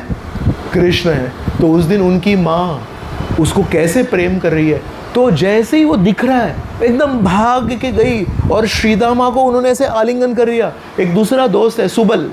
सुबल जब अपने घर पे पहुंचे, उनके माता पिता दूर से देख कैसे भाग के गए, उनको आलिंगन किया, उनके बालों को चूम रहे हैं, किस कर रहे हैं, उनके चेहरे को किस कर रहे हैं। और आज तक इतना प्रेम उन्होंने अपने खुद के बच्चों को भी नहीं किया था, उतना प्रेम उन्होंने उस दिन बच्चों को किया अपने। क्यों? वो सब कृष्ण है। और जो बछड़े थे वो अपने अपने गौशाला में अपने अपने गाय के पास गए। उस दिन उस गाय ने उस पूरे बछड़े के शरीर को चाट दिया। इतना प्रेम हो गया, अरे ये तो मेरा बछड़ा है। और उनको मालूम नहीं है कृष्ण है, लेकिन there is some strange attraction, special attraction. तो चाट चाट के पूरे शरीर को साफ किया और उनको दूध पिलाया। और वो बछड़ा भी देख रहा है कि ये गाय मुझे दूध पिला रही है, तो बछड़े ने भी दूध पिया। उस दिन से लेकर हर रोज वृंदावन में जितने भी वात्सल्य रस में गोपिकाएं थी, वात्सल्य रस मतलब माँ की भावना में, उनको हमेशा लगता था सिर्फ यशोदा कृष्ण को दूध पिलाती है। कितनी भाग्यवान है यशोदा। तो इन सारे गोपिकाओं की इच्छा कृष्ण को मालूम थी कि इनको भी दूध पिलाना है मुझे। तो कृष्ण ने इन सारी गोपिकाओं की इच्छा अब पूरी कर दी। ऑल द गोपीज जिनके मन में वात्सल्य भावना थी, उन सबको कृष्ण को अपने बेटे के रूप में कृष्ण ने स्वयं को दे दिया इस लीला के माध्यम से। और जितने भी गाय थी वो देखती थी, अरे कृष्ण के घर में जो गाय है उनको ही दूध देने का चांस मिलता है कृष्ण को। उनके मन में भी इच्छा थी, हमको भी अपना दूध कृष्ण को देना है। तो इन सारे गायों की सारी इच्छाएं कृष्ण ने पूरी कर दी। ऐसे करते करते करीब करीब 1 साल हो गया। 1 साल के कुछ दिन पूर्व 3-4 दिन पूर्व एक विशेष घटना घटी। क्या घटना घटी? जो गोप, बड़े बड़े गोप हैं, मतलब पिताजी के उम्र के हैं, वो बड़ी बड़ी गायों को लेके गोवर्धन पर्वत के ऊपर चले गए। अभी गोवर्धन पर्वत बहुत ऊंचा है, उसके ऊपर गोवर्धन, जो गैयों को वर्धन करते हैं उसको बोलते हैं गोवर्धन। तो गोवर्धन पर्वत के ऊपर बहुत अच्छी घास होती है, गोवर्धन पर्वत के ऊपर बहुत अच्छा मीठा पानी होता है। तो सारे गोप मतलब एल्डरली गोपास, वो सारे गाय को लेके उनको चराने के लिए गोवर्धन पर्वत के ऊपर चले गए। और कृष्ण और उनके दोस्त और बलराम और बछड़े ये नीचे चरा रहे हैं, क्योंकि ऊपर नहीं जा सकते बछड़ों को डर लगता है ऊपर चढ़ने से। तो ऊपर है गाय और ऊपर है बड़े बड़े गोप, और नीचे पर्वत के नीचे है कृष्ण बलराम, दोस्त और बछड़े। कौन है ये दोस्त और बछड़े? कृष्ण। क्या हुआ, उन गाय ने ऊपर से इन बछड़ों को देखा। तो आई वॉज टेलिंग यू, 1 साल से स्पेशल अट्रैक्शन है ये गाय। घोड़े कैसे भागते हैं मालूम है आपको? अगर आप देखेंगे, आगे के पैर ऐसे आगे करते हैं और ऐसे पीछे करते हैं, और पीछे के पैर है वो पीछे करके आगे करते हैं। तो कभी कभी आगे के 2 पैर और पीछे के 2 पैर ऐसे मिलते हैं, ऐसे, उसको बोलते हैं गैलोपिंग। गाय कभी गैलोपिंग नहीं करती। गाय का जो शरीर है ना बहुत हैवी होता है, इट इज़ वेरी डेंजरस। जो घोड़ा है उसका शरीर स्ट्रांग होता है तो वो ऐसे तेज़ी से दौड़ सकता है। ये गाय ने ऊपर से जब बछड़ों को देखा, इतना अट्रैक्शन हुआ, गाय घोड़े की तरह हाई स्पीड में ऐसे दौड़ के नीचे आ रही है। और पर्वत से जब नीचे आते हैं हम तो दौड़ के आना चाहिए कि धीरे धीरे आना चाहिए? और गाय को आदत नहीं है अपने हैवी शरीर को लेके नीचे दौड़ के आने की। ये सारे गाय दूर से बछड़े को देखा, ऐसे घोड़े की तरह दौड़ के आ रहे हैं, और कहीं अगर गिर गए, द एंड। और ये सब गोप है, उनका केयर कर रहे हैं, अरे रोको इनको, इनको मालूम नहीं क्या इतने तेजी से क्यों दौड़ रहे हैं। नॉर्मली कोई भी गाय है उसको मालूम है खुद को कैसे प्रोटेक्ट करने का। गाय कभी भी नहीं दौड़ती है, उसको मालूम है अगर मैं गिर गई तो that heavy body it will be difficult to get up. और पर्वत से कभी गाय नहीं दौड़ेगी। सो दे वर शॉक्ड, और उनको फ्रस्ट्रेशन आ गया, अरे रोको रोको, मर जाएंगे, गिर जाएंगे, कुछ हो जाएगा इनको करके। लेकिन गाय तो रुकने का नाम नहीं ले रही। तो सारे गाय बछड़ों को देख के ऐसे तेजी से दौड़ते आ रहे हैं, और उनको बचाने के लिए ये जो गोप है वो तेजी से दौड़ के आ रहे हैं, रोको रोको रोको करके। तो ये सब नीचे तेजी से दौड़ के आ रहे हैं, और जैसे ही गाय नीचे आई ये सब बछड़ों को देख रही है। वो बछड़े कौन है मालूम है? थोड़े बड़े बछड़े थे। 5 साल की उम्र में अघासुर का वध हुआ। तो अभी ये 1 साल के बाद की कहानी है, मतलब ये 6 साल की बाद की कहानी है। बछड़े कभी मिले कृष्ण को? 3 साल की उम्र में मिले। तो अभी ये बछड़े कितने उम्र के हैं? बड़े हो गए ना अभी। तो ये जो बछड़े थे ये दूध पीने की उम्र के नहीं थे, ये थोड़े थोड़े दूध पीते थे गाय का, ज़्यादा नहीं पीते थे ये। लेकिन उसी गाय के छोटे छोटे नवजात शिशु भी थे जो अभी अभी जन्मे थे, उनके लिए दूध रहता था वो गाय के पास। तो वो छोटे छोटे जो बछड़े हैं वो कहाँ हैं? वो अभी अंदर है, वो बाहर निकले नहीं है। तो ये जब गाय दौड़ के आई तो ये जो बछड़े हैं इनकी उम्र ज़्यादा है, लेकिन ये बछड़े देखे गाय इतनी ऊपर से मेरे लिए आई है, इतना प्रेम से उनके पास आलिंगन गए और चूस चूस के दूध पीने लगे गाय का। और जैसे मैंने कल भी आपको कहा कि बछड़े अगर बहुत ज़्यादा गाय का दूध पीते हैं तो अच्छा है क्या उनके लिए? नहीं। तो ये सब गोप जो लोग हैं वो उधर दौड़ के नीचे आए, बोले अरे रोको रोको, ये इनकी दूध पीने की उम्र नहीं, वो छोटे बच्चों को दूध नहीं मिलेगा, क्या होगा करके। लेकिन ये जब कहने के लिए पास में आए तो इन गोपों ने अपने बच्चों को देखा, क्योंकि कृष्ण के साथ उनके दोस्त भी है। तो क्या हुआ? गुस्से से आए, फ्रस्ट्रेशन से आए, डिसअपॉइंटमेंट से आए, लेकिन जैसे ही नीचे आए अपने बच्चों को देखा सब भूल गए और अपने अपने बच्चों को पास में लिया और वापस उनको चूमने लगे और ऐसे उनको एम्ब्रेस करने लगे। और बलराम जी देख रहे हैं ये सब। बलराम जी बोले क्या चल रहा है ये? मैं 1 साल से देख रहा हूँ सारे बछड़ों के प्रति, सारे गायों का एक स्पेशल स्नेह देख रहा हूँ मैं। और पूरे 1 साल से मैं देख रहा हूँ कि जो भी माँ है और पिताजी है उनका अपने बच्चों के लिए वही प्रेम है जो उनका कृष्ण के लिए था। लेकिन मैं सोच रहा था ठीक है, कभी कभी होता है ना ऐसा, कभी कभी विशेष अपने बच्चों के प्रति प्रेम हो जाता है। Today is too much. ये गाय ऐसे दौड़ के सुसाइडल, कुछ हो जाएगा तो। और उनको रोकने के लिए ये सब गोप नीचे आए, वो भूल गए तुमको जो करना है करो, तुम अपने बछड़ों को प्रेम करो, मैं अपने बच्चों को प्रेम करता हूँ। और it is a festival of love, it is a festival of embracing each other. सब लोग एक दूसरे को आलिंगन कर रहे हैं, केवल 2 लोग देख रहे हैं, एक कृष्ण और एक बलराम। और कृष्ण तो मुस्कुरा रहे हैं, उनको तो सब मालूम है। बलराम बोले क्या चल रहा है? बलराम बोले मैं भगवान का एक अवतार हूँ। बलराम जी कृष्ण के अवतार हैं। बोले मुझे अगर कुछ समझ में नहीं आ रहा है उसका एक ही कारण है, वो कृष्ण ने किया है, क्योंकि कृष्ण उनके ऊपर है। और कोई भी देवता हो, कुछ भी हो, अगर वो कुछ करेगा तो मुझे समझ में आ जाता है। Nothing is unknown to me, only जब कृष्ण कुछ करते हैं that is unknown to me. तो कृष्ण को देखे, कृष्ण मुस्कुरा रहे हैं और सामने क्या चल रहा है, किसिंग चल रहा है, एम्ब्रेसिंग चल रहा है। कृष्ण को बोले क्या है, थोड़ा बताओ, मुझे एक समझ में आ गया, मैं आपको जान नहीं सकता। कौन बोल रहे हैं? बलराम, जो भगवान के अवतार हैं, वो बोल रहे हैं I cannot understand Krishna, can you please tell me. तो कृष्ण ने बोला क्या हुआ, अगासुर वध करने के बाद में जब ब्रह्मा जी आए तो मेरे दोस्तों ने मुझे जो झूठा खिला रहे थे उनकी बुद्धि में फिट नहीं हुआ वो, तो मेरी परीक्षा लेना चाहते थे, तो उन्होंने सबको अपहरण कर दिया। इसलिए उनको भी मैं थोड़ा दिखाना चाहता हूँ मैं कौन हूँ करके, इसलिए मैंने ये सब किया, ये सब मैं हूँ करके। बलराम जी बोले वही मैं सोच रहा हूँ, इतना प्रेम क्यों हो गया करके।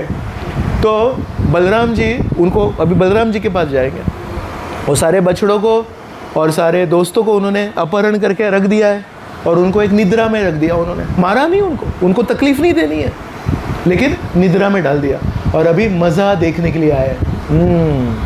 अभी देखता हूँ कैसे फंसे हैं करके। तो when he came, what did he saw? He saw life is more than normal, it is not normal. प्रेम बढ़ गया, वृंदावन में प्रेम बढ़ गया। तो ब्रह्मा जी को जब वापस आए देखने के लिए, ब्रह्मा जी का वो एक क्षण हो गया था सिर्फ। तो अपने ब्रह्मांड में समय अलग अलग लेवल पे अलग अलग स्पीड से चलता है। हम लोग सब चातुर्मास सुनते हैं, चातुर्मास मतलब 4 महीने। जब चातुर्मास शुरू होता है, 4 महीने जब होते हैं, उस समय कोई भी विवाह कार्य नहीं होगा, उसमें कोई उपनयन संस्कार नहीं होगा। क्यों ऐसा बोलते हैं? वो 4 महीने देवता सोते हैं। तो 4 महीने सोते हैं क्या? हम लोग तो 4 महीने नहीं सोते, हम लोग तो 8 घंटे सोते हैं। इसका मतलब है उनके ग्रहों के ऊपर जो समय है वो अलग है। हमारा 1 साल मतलब देवताओं का 1 दिन। हम लोग कितने घंटे सोते हैं? 8 घंटा सोते हैं ओवरऑल। 24 घंटे में 8 आवर्स इज़ 1/3। तो वैसे 1 साल में 1/3 कितना हुआ? 4 महीने। तो वो भी उनके हिसाब से केवल 8 ही घंटा सोते हैं, लेकिन time flows differently at different speeds in different parts of universe. तो ब्रह्मा जी सबसे ऊपर रहते हैं, तो ब्रह्मा जी ने वहाँ बच्चों को जाके नींद में सुला दिया और एक क्षण यहाँ आए देखा। लेकिन उतने समय में पृथ्वी पे कितना समय बीता? 1 साल। और 1 साल यहाँ पे बहुत अच्छा वातावरण हो गया, सब लोग प्रेम कर रहे हैं। लेकिन ब्रह्मा जी जब वापस आके देखे, उनको लगा कृष्णा बहुत he must be very frustrated. अरे कहाँ गए मेरे दोस्त, कहाँ गए बछड़े? लेकिन यहाँ पे तो फेस्टिवल चल रहा है, कैसे हो गया ये? तो कृष्ण ने बोला इधर आओ। ब्रह्मा जी जब गए तो ये सारे बछड़े और सारे उनके दोस्त खड़े थे।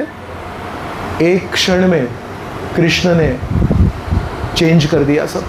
तो ये सारे जो दोस्त हैं ना, ये चतुर्भुज नारायण रूप में आ गए। श्याम वर्ण, किरीट, मुकुट, श्रीवत्स, कौस्तुभमणि, सब उनके जेवर। और कमरे में एक पट्टा था, उसमें घुंघरू लगे थे छोटे, उनकी हल्की हल्की आवाज़ आ रही थी। तुलसी माला लंबी, यहाँ तक घुटने तक तुलसी माला, और फूलों की माला, उसमें भंवरे थे। इतनी सुगंध थी कि उधर भंवरे घूम रहे थे करके। कितने विष्णु? अगिनत। और ब्रह्मा जी को क्या आदत है? कितने विष्णु देखने की आदत है? जब प्रार्थना करने गए थे तो एक भी नहीं दिखे थे। जब कृष्ण जन्म हुआ उस समय हम लोग चर्चा कर रहे थे कैसे इन्होंने प्रार्थना की श्वेत द्वीप में, एक भी विष्णु दिखते। तो इनके लिए एक भी विष्णु बहुत रेयर है। उस दिन कृष्ण ने अपने बगल में अनलिमिटेड विष्णु दिखा दिए और ये सारे विष्णु के चरणों में देखा उन्होंने। सबके चरणों में शंकर जी और दूसरे ब्रह्मा जी उनकी आरती कर रहे थे। मुझे लगा कि मैं ही अकेला ब्रह्मा हूँ। यहाँ पे हर विष्णु के चरणों के पास में ब्रह्मा जी थे, हर विष्णु के चरणों में शंकर जी थे, वो उनकी पूजा कर रहे थे। बोले ये क्या है? और जब ब्रह्मा जी को समझ में आया मैं किसकी परीक्षा ले रहा हूँ, इतने सारे विष्णु हैं यहाँ पे, मैं तो समझ में नहीं आया। तो जब इतना कन्फ्यूज़ किया तो कृष्ण ने फर्स्ट गियर से सेकंड गियर में गाड़ी डाल दी और कन्फ्यूजन कर दिया। क्या किया?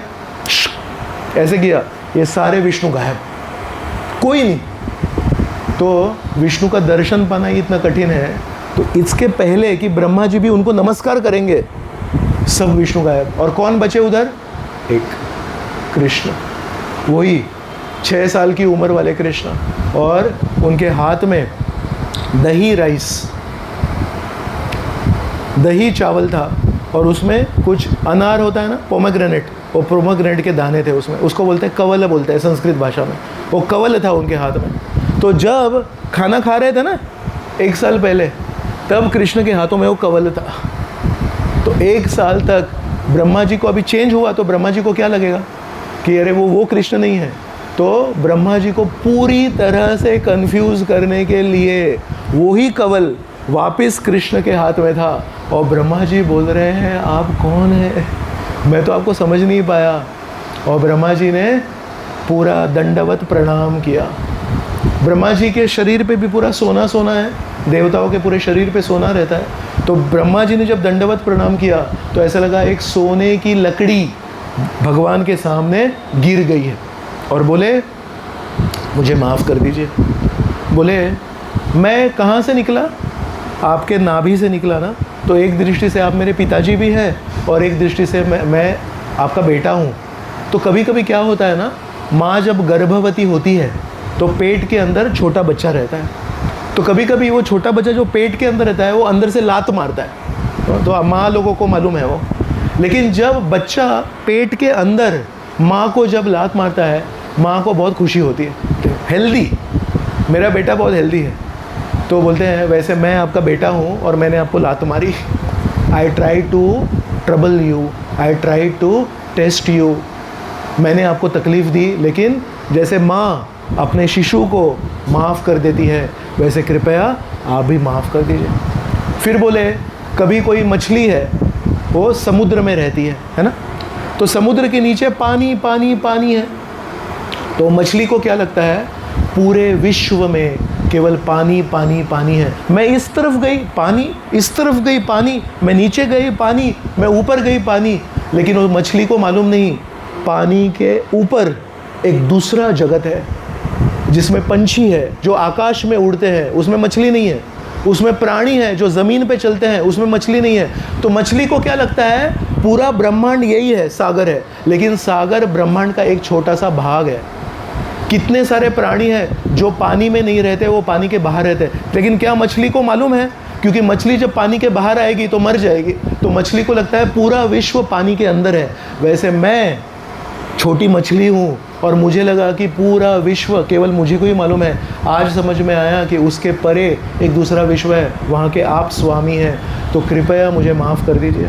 और फिर बोले आज मुझे समझ में आया कि पूतना को वैकुंठ क्यों मिला, आज मुझे समझ में आया बकासुर को मुक्ति क्यों मिली, और आज मुझे समझ में आया इस अघासुर को सारे देवता डरते थे, इतना क्रूर व्यक्ति है ये, इसको भी आपने मुक्ति क्यों दी, क्योंकि इन लोगों ने वृंदावन में प्रवेश किया। और विशेष रूप से पूतना को क्यों मुक्ति दी आपने मालूम है, क्योंकि पूतना ने आपकी माँ की तरह कपड़े पहने।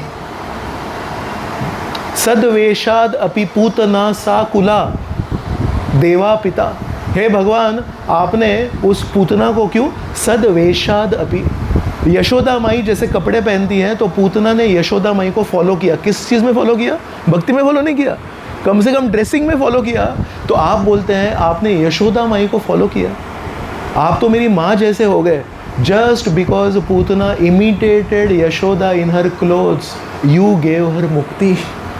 That is how much you love Yashoda. क्यों, क्योंकि यशोदा पूरे दिन रात केवल एक ही सोचती है मैं कृष्ण को प्रसन्न कैसे करूं। और इस वृंदावन धाम में ये सारे असुर आए तो वो शुद्ध हो गए और आपने उन सबको वैकुंठ भेज दिया। जब कृष्ण ने ये सारी लीला ब्रह्मा जी के सामने रखी है तब उनकी आंखें नम्रता से शुद्ध हुई। आज तक उनकी आंखें ज्ञान के दीप से जल रही थी। तो ये ज्ञान है ना, ज्ञान का दीप बोलते हैं, इससे प्रकाश आता है और प्रकाश से भी हमको समझ में आता है। लेकिन भगवान को अगर समझना है तो ये ज्ञान का दीप काम में नहीं आता है, उसमें नम्रता की सुगंध आनी चाहिए।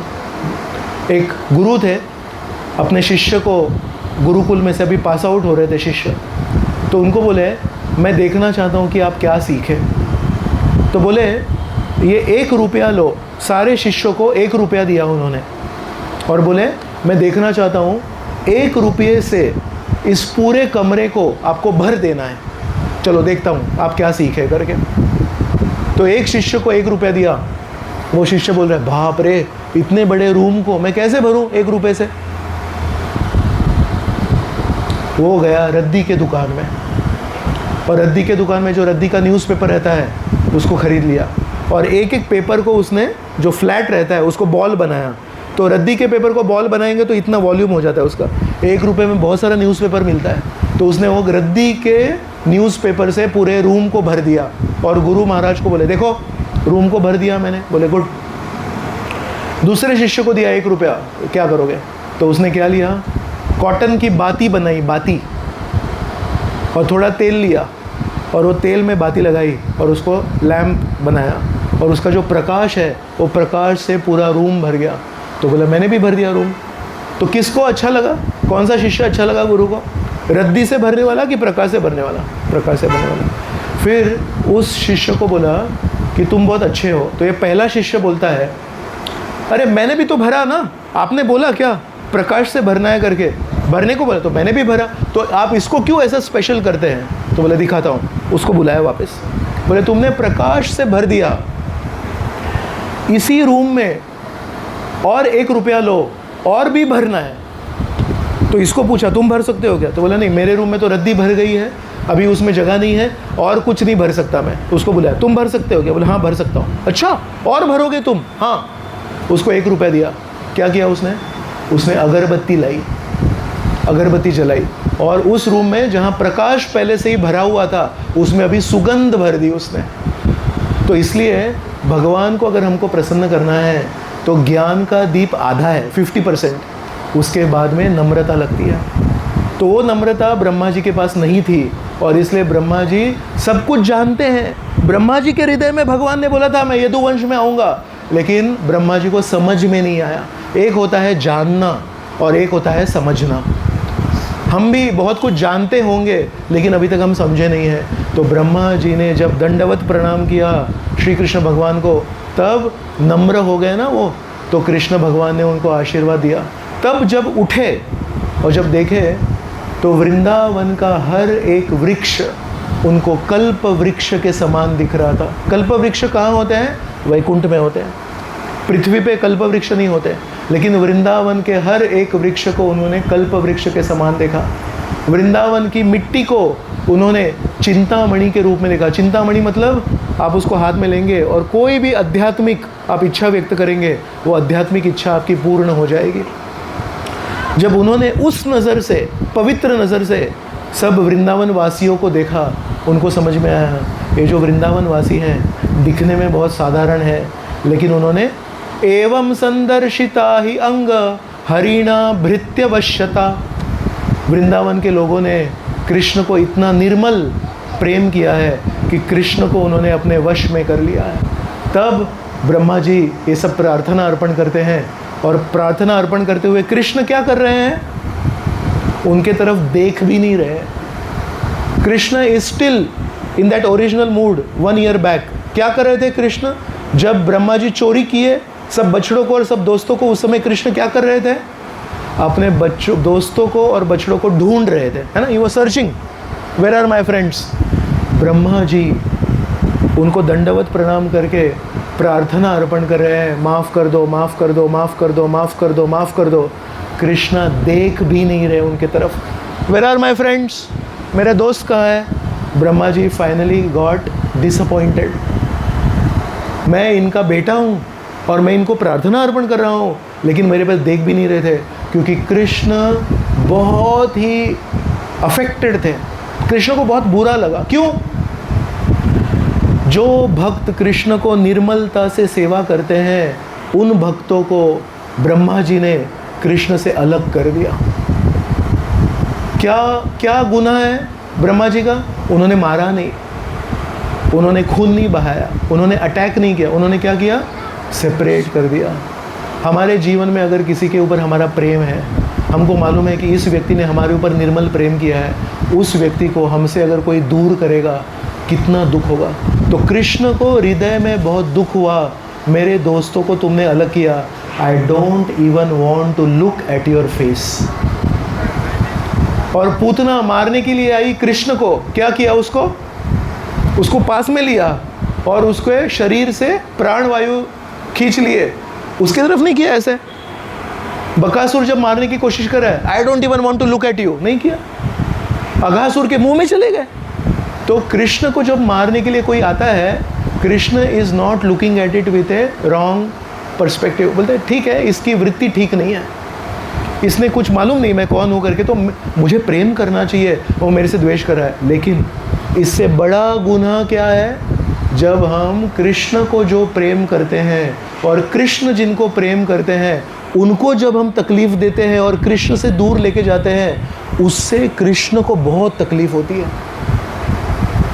तो ब्रह्मा जी से असुरों से बड़ा क्राइम हो गया। असुर ने तो मारने की कोशिश की थी, लेकिन they never separated devotees. Brahma ji separated devotees from Krishna. Krishna did not even look at Brahma ji. और ब्रह्मा जी ने इतनी सारी प्रार्थनाएं गाई, अंत में चुप हो गए और देख रहे थे, थोड़ा देखो तो मेरे तरफ, थोड़ा बोलो, ठीक है। कृष्ण ने आखिर तक ब्रह्मा जी की तरफ देखा भी नहीं। ब्रह्मा जी वो सो हार्ट ब्रोकन, बोले मैंने क्या बड़ी गलती कर दी। ब्रह्मा जी ने परिक्रमा की कृष्ण की और सत्यलोक में चले गए। तो इस लीला से हमारे लिए कृष्ण बता रहे हैं कि कभी भी ज्ञान से हम समझ नहीं सकते। तो इस एक प्रार्थना में कृष्ण बोलते हैं ज्ञाने, ब्रह्मा जी बोलते हैं ज्ञाने प्रयासम उदपास्य नमन्त एव जीवन्ति सन्मुखरितां भवदीय वार्था स्थाने स्थिता श्रुतिगतां तनुवान् मनोभिर ये प्रायशो जितो अपि अजितोपि असीत तैस्त्रिलोक्यम। इस श्लोक में ब्रह्मा जी को समझ में आ गया ना, तो बोलते हैं ज्ञाने प्रयासम उदपास्य। उदपास्य मतलब उसको बगल में रख दो। Don't try to conquer Krishna by your intelligence. नमन्ति एव, बट आप कृष्ण को नमस्कार करो। स्थाने स्थिता श्रुतिगताम तनुवान मनोभिर। आप जहाँ कहीं भी है, आप गृहस्थ आश्रम में हैं, आप सन्यासी हैं, आप वर्किंग हैं, आप हाउसवाइफ है, जो भी है, कोई प्रॉब्लम नहीं है। स्थाने स्थिता, कृष्ण को समझने के लिए आपको स्थान बदलने की ज़रूरत नहीं है, पर क्या करना चाहिए, स्थाने स्थिता श्रुतिगताम तनुवान मनोभिर। आप जहाँ कहीं भी है, हियर अबाउट कृष्णा। कौन है ये कृष्णा, कृष्णा को क्या अच्छा लगता है, कृष्ण को क्या अच्छा नहीं लगता है, कृष्ण किसको प्रेम करते हैं, कृष्ण किसको प्रेम नहीं करते हैं, कृष्ण को प्रसन्न कैसे करना है, कृष्ण को दुख कैसे देना है, ये सब जब हम समझेंगे then we can go close to Krishna. So what is the crime of Brahma? Brahma ji try to forcefully enter into Vrindavan. एक कभी कभी मालूम है, कोई वीआईपी के घर में फंक्शन चल रहा है, ऐसे फॉर एग्जाम्पल सोचिए अंबानी के घर पे अंबानी के बेटे का बर्थडे चल रहा है, बड़ा सेलिब्रेशन चल रहा है, तो गेट तो सब बंद है और अचानक से कोई लड़का वो गेट के ऊपर से छलांग मार के ज़बरदस्ती अंदर आएगा।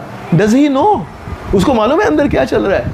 तो ज़बरदस्ती जब हम आते हैं तो हमको समझ में नहीं आता, इसलिए हम कृष्ण लीला में गेट क्रैश नहीं कर सकते। We cannot forcibly enter into Krishna's life, we have to qualify for that. And how to qualify? Ambani के घर में क्या चल रहा है कैसे समझ में आएगा? उस फंक्शन में जो एक आदमी है उसको बाहर बुलाना चाहिए। बोले क्या चल रहा है? नहीं अंबानी के बेटे का बर्थडे चल रहा है। अच्छा कौन है ये बेटा? बोले वो देखो वो एक सूट में है ना, वो बेटा है। अच्छा मैं उसको जाके गिफ्ट दूँ क्या? बोले ठीक, तो एक गिफ्ट लेके जाने का, बेटे को देगा। Ambani will also become happy on you, मेरे बेटे के लिए गिफ्ट लाया। तो ब्रह्मा जी का क्या गुनाह हो गया? Brahma ji try to forcibly enter into Vrindavan without taking shelter of any person dear to Krishna. Krishna का जो प्रिय है उससे उसने कभी पूछा नहीं कैसे करने का प्रसन्न है इसको। बोलते इसका क्या सुनूंगा मैं ब्रह्मा हूँ, मेरा ईगो है, मैं होशियार हूँ, मैं इंटेलिजेंट हूँ, मैं सब एग्जाम में फर्स्ट रैंक आता है। कृष्ण बोलते हैं फर्स्ट रैंक से आप मुझे नहीं समझ सकते, you have to bow down, आपको एक भक्त की शरण लेनी पड़ेगी।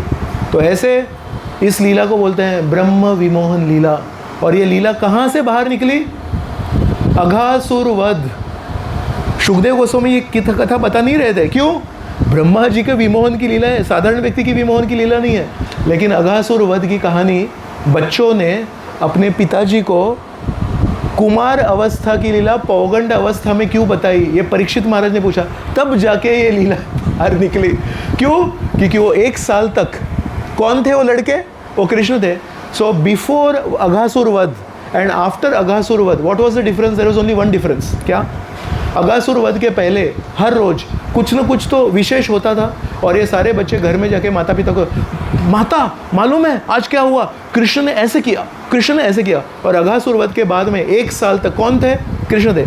Only that thing never happened. वो जो कृष्ण थे बच्चों के रूप में, वो जाके घर पे नहीं बोलते थे माता आज मालूम है कृष्ण ने क्या किया, वो नहीं बोलते थे, क्योंकि कृष्ण कृष्ण की स्तुति नहीं करेगा। लेकिन जब ब्रह्मा जी आए और माफ़ी मांगी और ये सारे बछड़े और बच्चे गायब हो गए और असली बच्चे और असली बछड़े आए, उस दिन शाम को ब्रह्म विमोहन लीला जब हुई, उस दिन शाम को जब बछड़े घर पे गए तो बोलते माता मालूम है आज क्या हुआ, आज कृष्ण ने एक बड़े सांप को मारा। लेकिन कभी मारा था सांप को? 1 साल पहले, लेकिन उस दिन बोला। तो इसलिए सुखदेव गोस्वामी ने बताया था कि 1 साल बाद बोले, और तब जाके परीक्षित महाराज ने पूछा 1 साल क्यों लगा, तब जाके ब्रह्म विमोहन लीला बाहर आई, नहीं तो दिस ए वेरी सीक्रेट लीला। तो बहुत बहुत धन्यवाद। कल हम और एक महान व्यक्ति के बारे में बात करेंगे। उनको भी पता नहीं कि कृष्ण कौन है, उनको भी बहुत गर्व है कि मैं तो बहुत बड़ा देवता हूँ और मैं इंद्र का, मैं देवताओं का राजा हूँ और मैं कि कृष्ण को जानता हूँ। और उन्होंने भी कृष्ण को बिना समझे कुछ गलत उन्होंने किया, लेकिन कृष्ण ने उनका अहंकार को कैसे साफ किया, ये हम कल देखेंगे। तो कल हम चर्चा करेंगे गोवर्धन लीला के ऊपर, और आप सबको आमंत्रण है 6:30 बजे कल आप आइए और मुझे एक मौका दीजिए आपकी सेवा करने का। और माता जी को कुछ पूछना है पूछिए। यस, नहीं पूछिए पूछिए। Basically, you spoke about the Agasu's Vasana because of हाँ, थोड़ा माइक्रोफोन दीजिए, और इसका कुछ देखना पड़ेगा अपने को। थोडं से बघ घेऊन, खाली गरम आहे का बघ, खाली गरम आहे का बघ आधी। हां, घेऊन जा बाहेर, त्याला दरवाजाच्या बाहेर घेऊन जा। ठीक आहे।